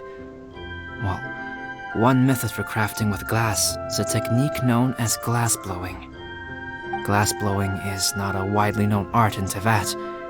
For this reason, glassware made in this way is usually very expensive. As the name implies, glass blowing involves blowing air into a hole, much like blowing up a balloon. This type of glassware is known for having a pontal mark at the point where the blowpipe was inserted, where the hole was sealed at the very end. This mark is a sign that the item was crafted by a human hand. Sounds kind of amazing. It is a wondrous and beautiful art form. Alice says that these marks are seen as proof of the maker's fine handiwork, the only flaw in an otherwise perfect work of art. My mark is something similar to this. The difference between synthetic and natural life lies in the directional flow of the life force. The energy of a natural life form flows out from within. That's why flower buds bloom and curled leaves unfold. And it's the very reason we watch and wonder at blossoming flowers. Creating life artificially, on the other hand, involves, to a certain extent, the introduction of an external source of energy into the embryonic life form. When the hole where the life force was infused is sealed at the end, it leaves a mark not dissimilar to the pontal mark in blown glasswares. The alchemical substance drips and spreads out in all directions, resulting in this rather ingenious diamond shape. Wow! So that's where it came from. This mark is a sign of my artificial origins, and proof of my imperfection as a human. I presume that the impostor intentionally avoided replicating this mark, so as not to become less than perfect himself.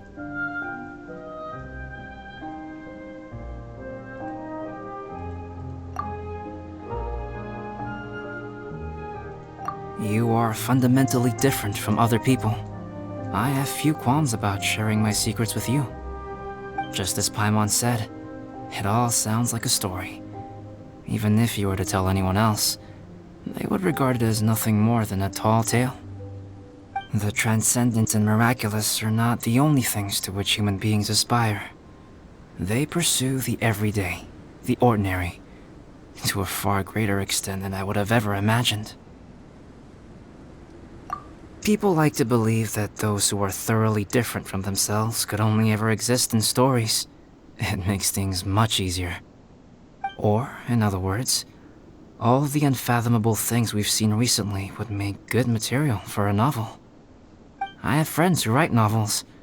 If they wrote this story, it'd probably be even more complex. Making up stories is easy. Even Paimon can do that. Oh. I didn't know you had that kind of talent. Paimon's the best guide in Teyvat. Making up stories is a piece of cake. In that case, how about we have a storytelling contest? We can base our stories on the events of the last few days. Sounds great! But we still have to help out the Adventurers Guild. I understand. Creativity is something that cannot be rushed. Take your time, and come back when you have found some inspiration. We'll see whose story is more compelling. Deal! Okay, we'll regroup with the Adventurers Guild for now. Sure.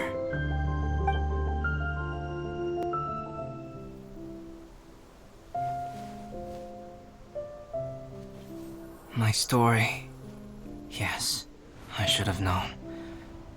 Master's failed specimen in the dragon's belly. This is where the story truly begins.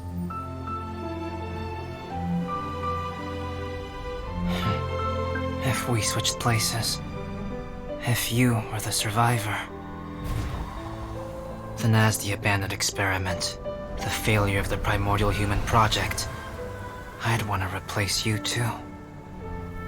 I would replicate your appearance, study your alchemy, and create miraculous life forms to divert your attention. I would wait for the right moment, then dispose of you and the Traveler, the sole person to have known your secret. And then, I could finally experience the joy of being brought into the world.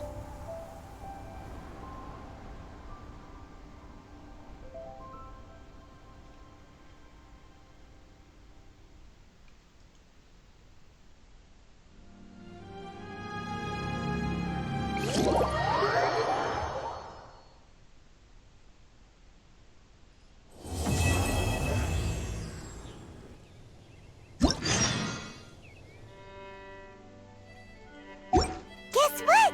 Paimon's story is finished. Let's go see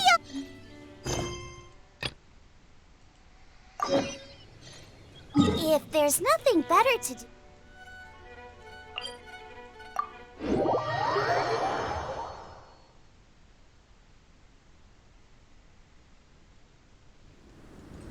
Race you!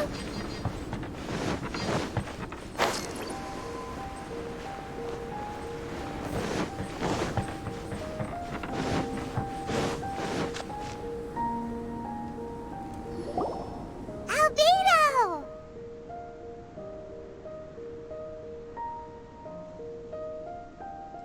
Traveler, Paimon. I suppose your story is ready. Yep. How about you? Do you need some more time? No need. I am also ready to tell my story. Paimon calls dibs. Paimon first! Please, go ahead. Okay, here goes.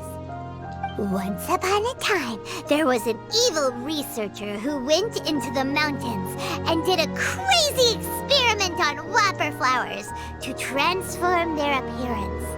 After a lot of pain and suffering, the whopper flowers finally took on a human form.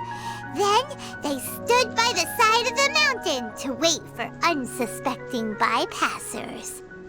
To whoever spoke to them, they would ask them questions such as, "Who am I? Who are you?" If the bypasser got the wrong answer, the last sound they'd make would be a yelp before the whopper flower ate them alive in one bite. Ooh, truly frightening.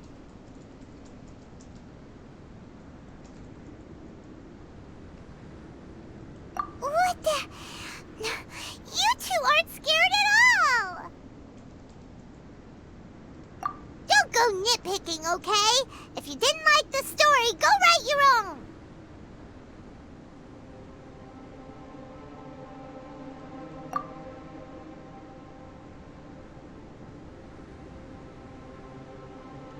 In other words, the whopper flowers would ambush and then completely replace their victims.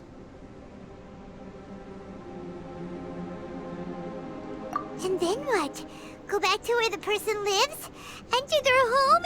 Eat their whole family? Paimon made up this story, but now Paimon's the one who's scared by it. It's a good story. Oh, may I write it down? I may bring it up in future conversations. What for?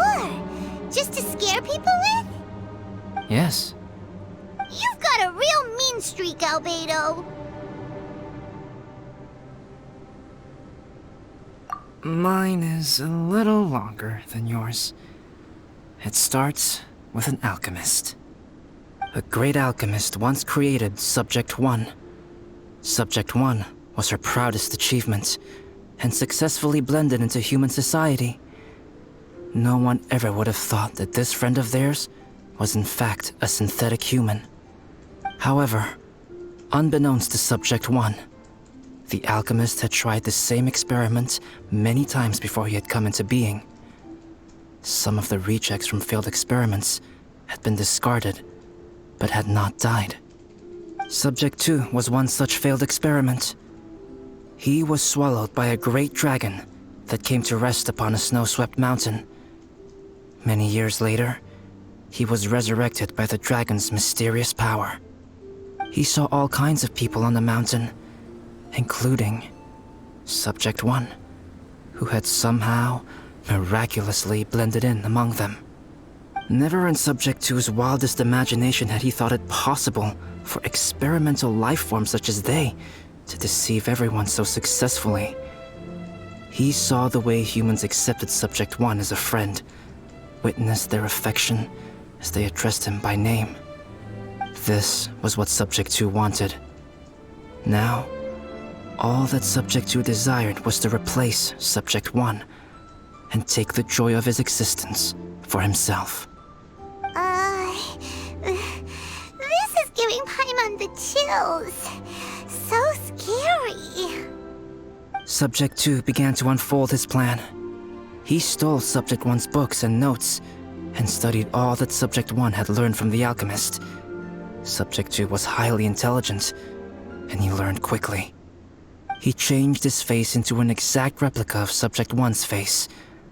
Then, he found a plant with mimicry capabilities and transformed it using dragon blood and alchemy. And so, not only did Subject 2 transform his own appearance to perfectly match that of Subject 1, he also created a third entity, Subject 3. What? There's 3 of them now? But Subject 2 wanted to become a perfected human. So, he erased a mark on both his and Subject 3's necks, for these marks were symbols of imperfection.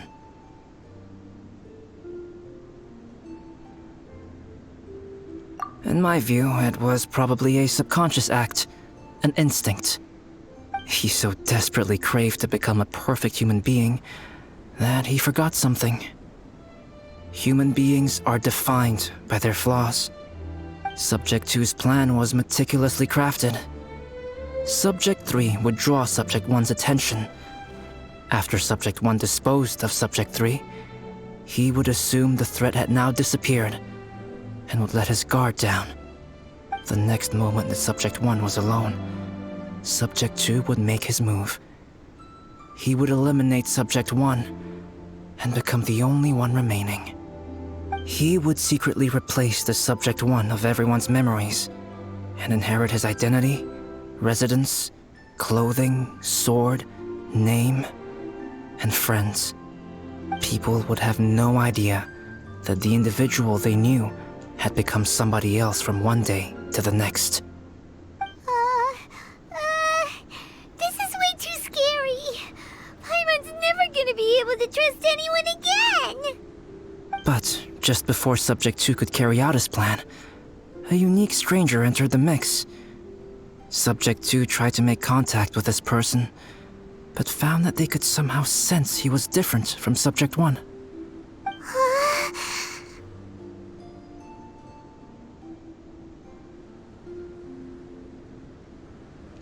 What's wrong?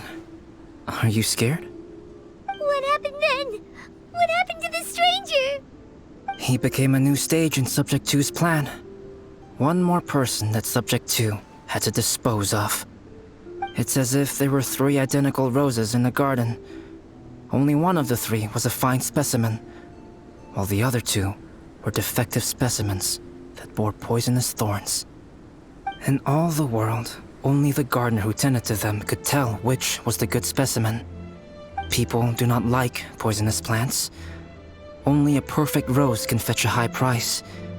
If the inferior specimens wanted to conceal the fact of their worthlessness, they would have to take the gardener out of the picture, using their poisonous thorns. This is exactly what Subject 2 was thinking. So, he hid in the shadows and waited patiently. Maybe soon, he would get his chance to become truly human.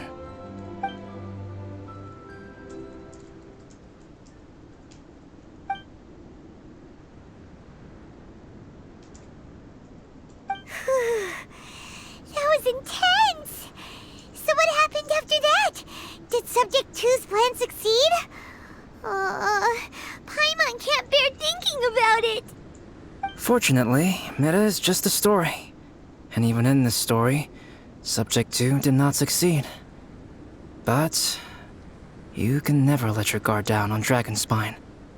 Monsters mutated with Durin's power and blood are also creatures of Rhine-Daughter, just like me. You must beware of all such creatures.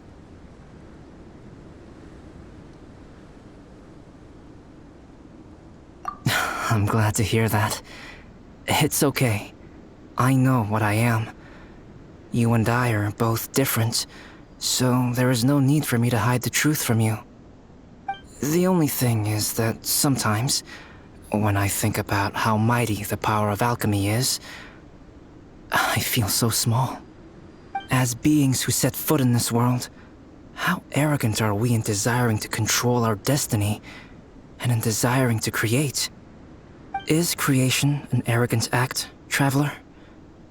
If not, why do we call the ones that created us and control us gods? If it is, then what qualifies us to call ourselves creators? How far must we take our reverence and respect, and what purpose does it serve?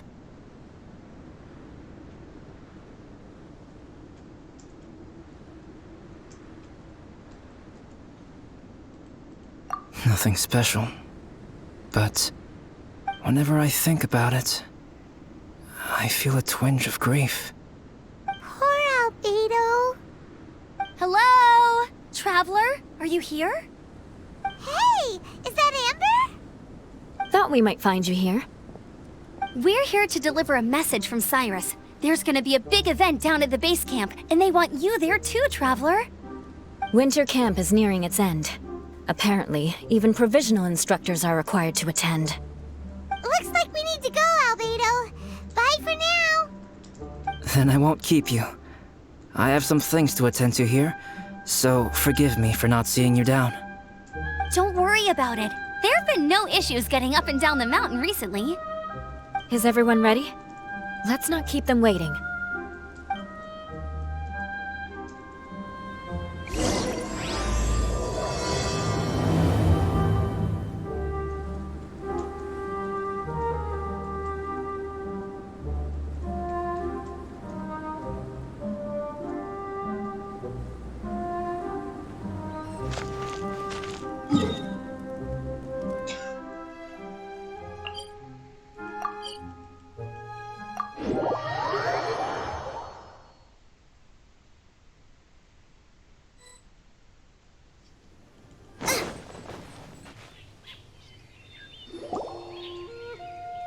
Huh?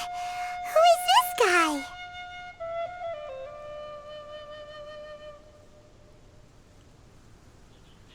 Allow me to introduce Yozerf. He's Joel's father. Dad, this is that traveler I was telling you about. The traveler's helped me out loads in the past, and this time we even built a snowman together. Joel has told me everything about you. I can't thank you enough. Wow, this is amazing! Wait a second. Why is Cyrus discreetly wiping tears away? And what is Pallid doing here? Pallid is the hero of the hour this time. Go on, Pallid. Tell us what happened in your own words. Okay. The weather was fine on that fateful day, and I had a feeling that Lady Luck was smiling down on me. So I trusted my gut and set off to explore somewhere new, somewhere dangerous. Because where there is great danger, there is also great treasure. Why does this sound so hard to believe? But I had only been away from the group for a short while when I fell down a slope and just started rolling. Uh-oh. Did my bad luck rub off on him when we ran into each other on the mountain? The place I fell to was somewhere I didn't recognize, and I'd sustained a few injuries. I remember thinking to myself, this is the worst luck I've ever had in my whole life. Then I met Yozerf. He'd heard the sound of me falling and came out to see what was going on. Huh? Wow! So it was completely then? I thought he must have been someone from the Adventurers Guild here for the event, but after a few words of conversation, it was clear that he was having memory problems. He didn't even know his own name. The temperature was freezing, and there was no time to deal with all that there and then, so I convinced him to come back to the camp with me and figure everything else out after we got there. We got back to the camp, ran into Joel, and the moment he saw him, he froze for a second with this completely stunned expression on his face, and then he started crying out, "Dad! Dad!" That's when Yozerv suddenly started to remember. My memory is still not fully recovered, but Joel and his mother, they are the only ones that I will not, no, that I cannot forget. Daddy. Daddy's right here, Joel. Daddy's right here. Yozerv, don't you remember anything else at all? The poor princess, feeding the foxes? I'm sorry. I have no recollection. Maybe it's because of the head trauma. I'm not sure. I woke up and found myself covered in blood. My things were gone, and there was nothing to indicate who I was or how I got there. I crawled into a cave and settled in for a slow recovery. After my legs and feet were a little better, my hunting skills were what kept me alive. Dad, I was so worried about you. I'm all right now, Joel. Oh, don't cry. Daddy's not going anywhere. I'm here to stay. Oh, this is good. This is good. You know what, though? I definitely think my luck got worse after running into Benin on that mountain. I knew it. I just... No. I just meant if it weren't for you, there's no way I ever would have run into Yozerv on a mountain this huge. Besides, we got back safely, didn't we? So don't blame yourself. Maybe sometimes miracles can only happen when you get just unlucky enough. Ballad. When did you become such a smooth talker, huh? Huh? Am I? I was just telling the truth. Oh, yeah. I want to say thank you to the Traveler, Uncle Cyrus, Auntie Eula, and Auntie Amber. Thanks, everyone. You all helped look after me, and I will always remember it. But I guess I can't take the snowman with me, or it'll melt once it leaves Dragonspine. It's such a shame. Oh, I can help with that. One moment. Huh? Eula? Here, take this. It's powdered rime. Just add it to your snowman, and it will never melt. Wow! Really? Oh, this is awesome! You're the best, Auntie Eula! Dad, I have an unmeltable snowman now! How cool is that? How can I ever repay you all?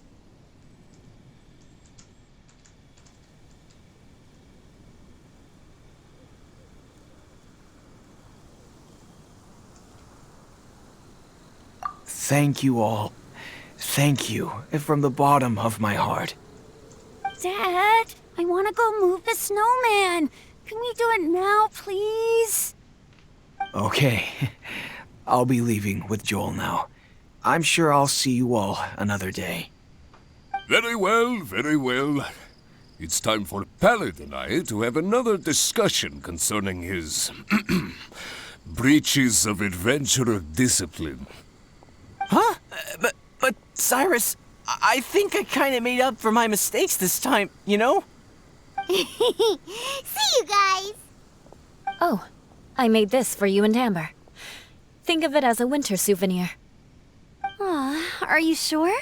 This must be really important to you. Come on now, just take it. No need to make such a fuss.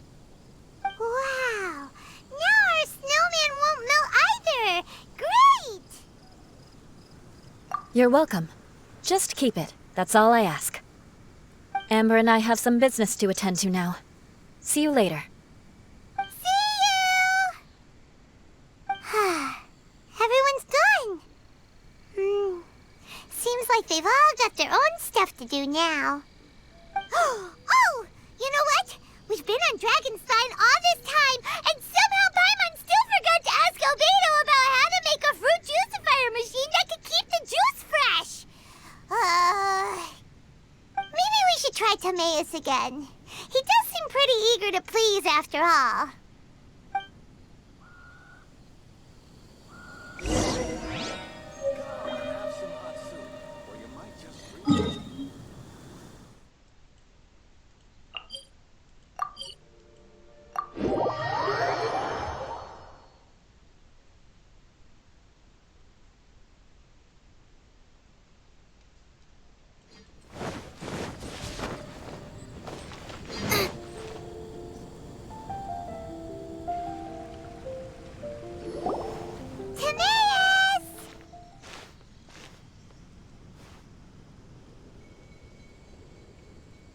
Traveler and Paimon, what can I do for you?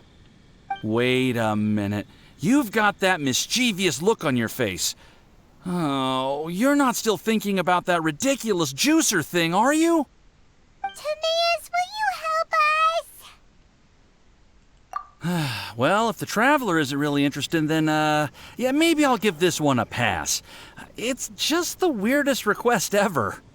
No, but Paimon's Sunsetias are gonna go to waste without it.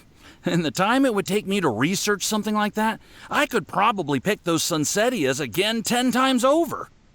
New research project, Timaeus? We meet again. Oh, Albedo, thank goodness.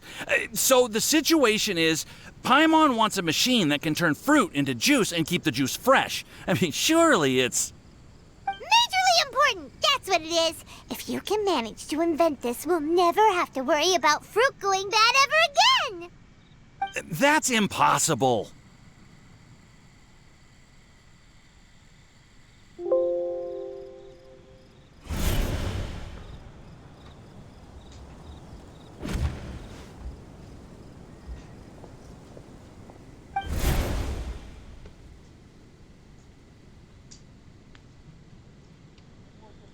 Turning fruit into juice is not hard, but keeping it fresh is more difficult. But if you simply want to keep the fruit from rotting, there are many ways to achieve this. Right, Traveler?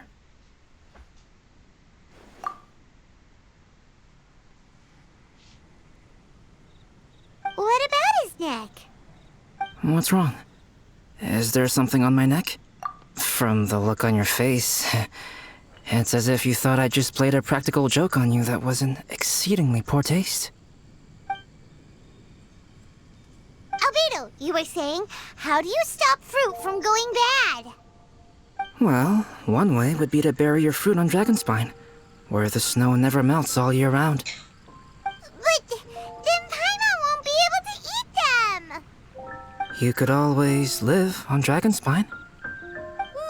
No, too cold for Paimon. Or you can give the fruit to me, and I would take it to Dragonspine for you. But since you don't like the cold, you'd have to send someone else to pick them up when you want them. This is where you come in, Traveler. Suddenly sounds a lot more feasible with other people doing all the work. Okay then, shall we go with that idea? Fruit buried on Dragonspine will stay fresh for much longer. However, it is also possible that the fruit will sprout and grow into fruit trees. Who knows? Maybe the next time you visit, it will have grown into an orchard. You can water the trees, add fertilizer, and when they finally bear fruit, you will have some fresh Sunsetias. No way! Then Paimon will have to be a gardener! That's not the goal here. Oh? Well, I don't think being a gardener is so bad.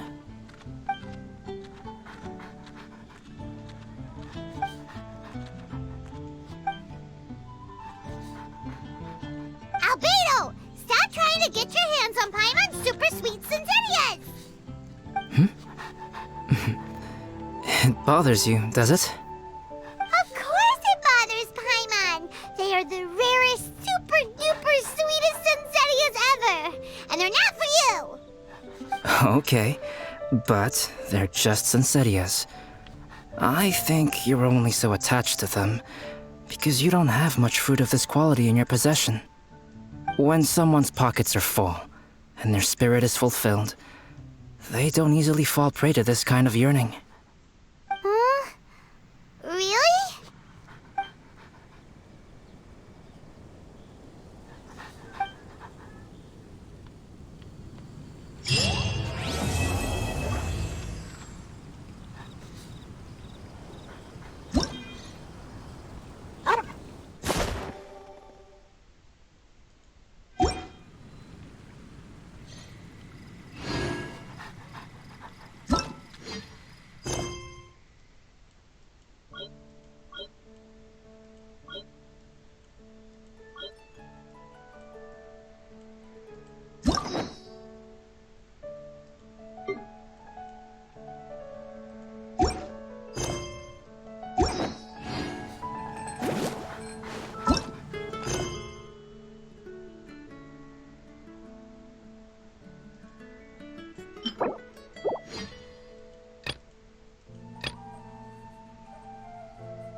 Alchemy truly is fascinating.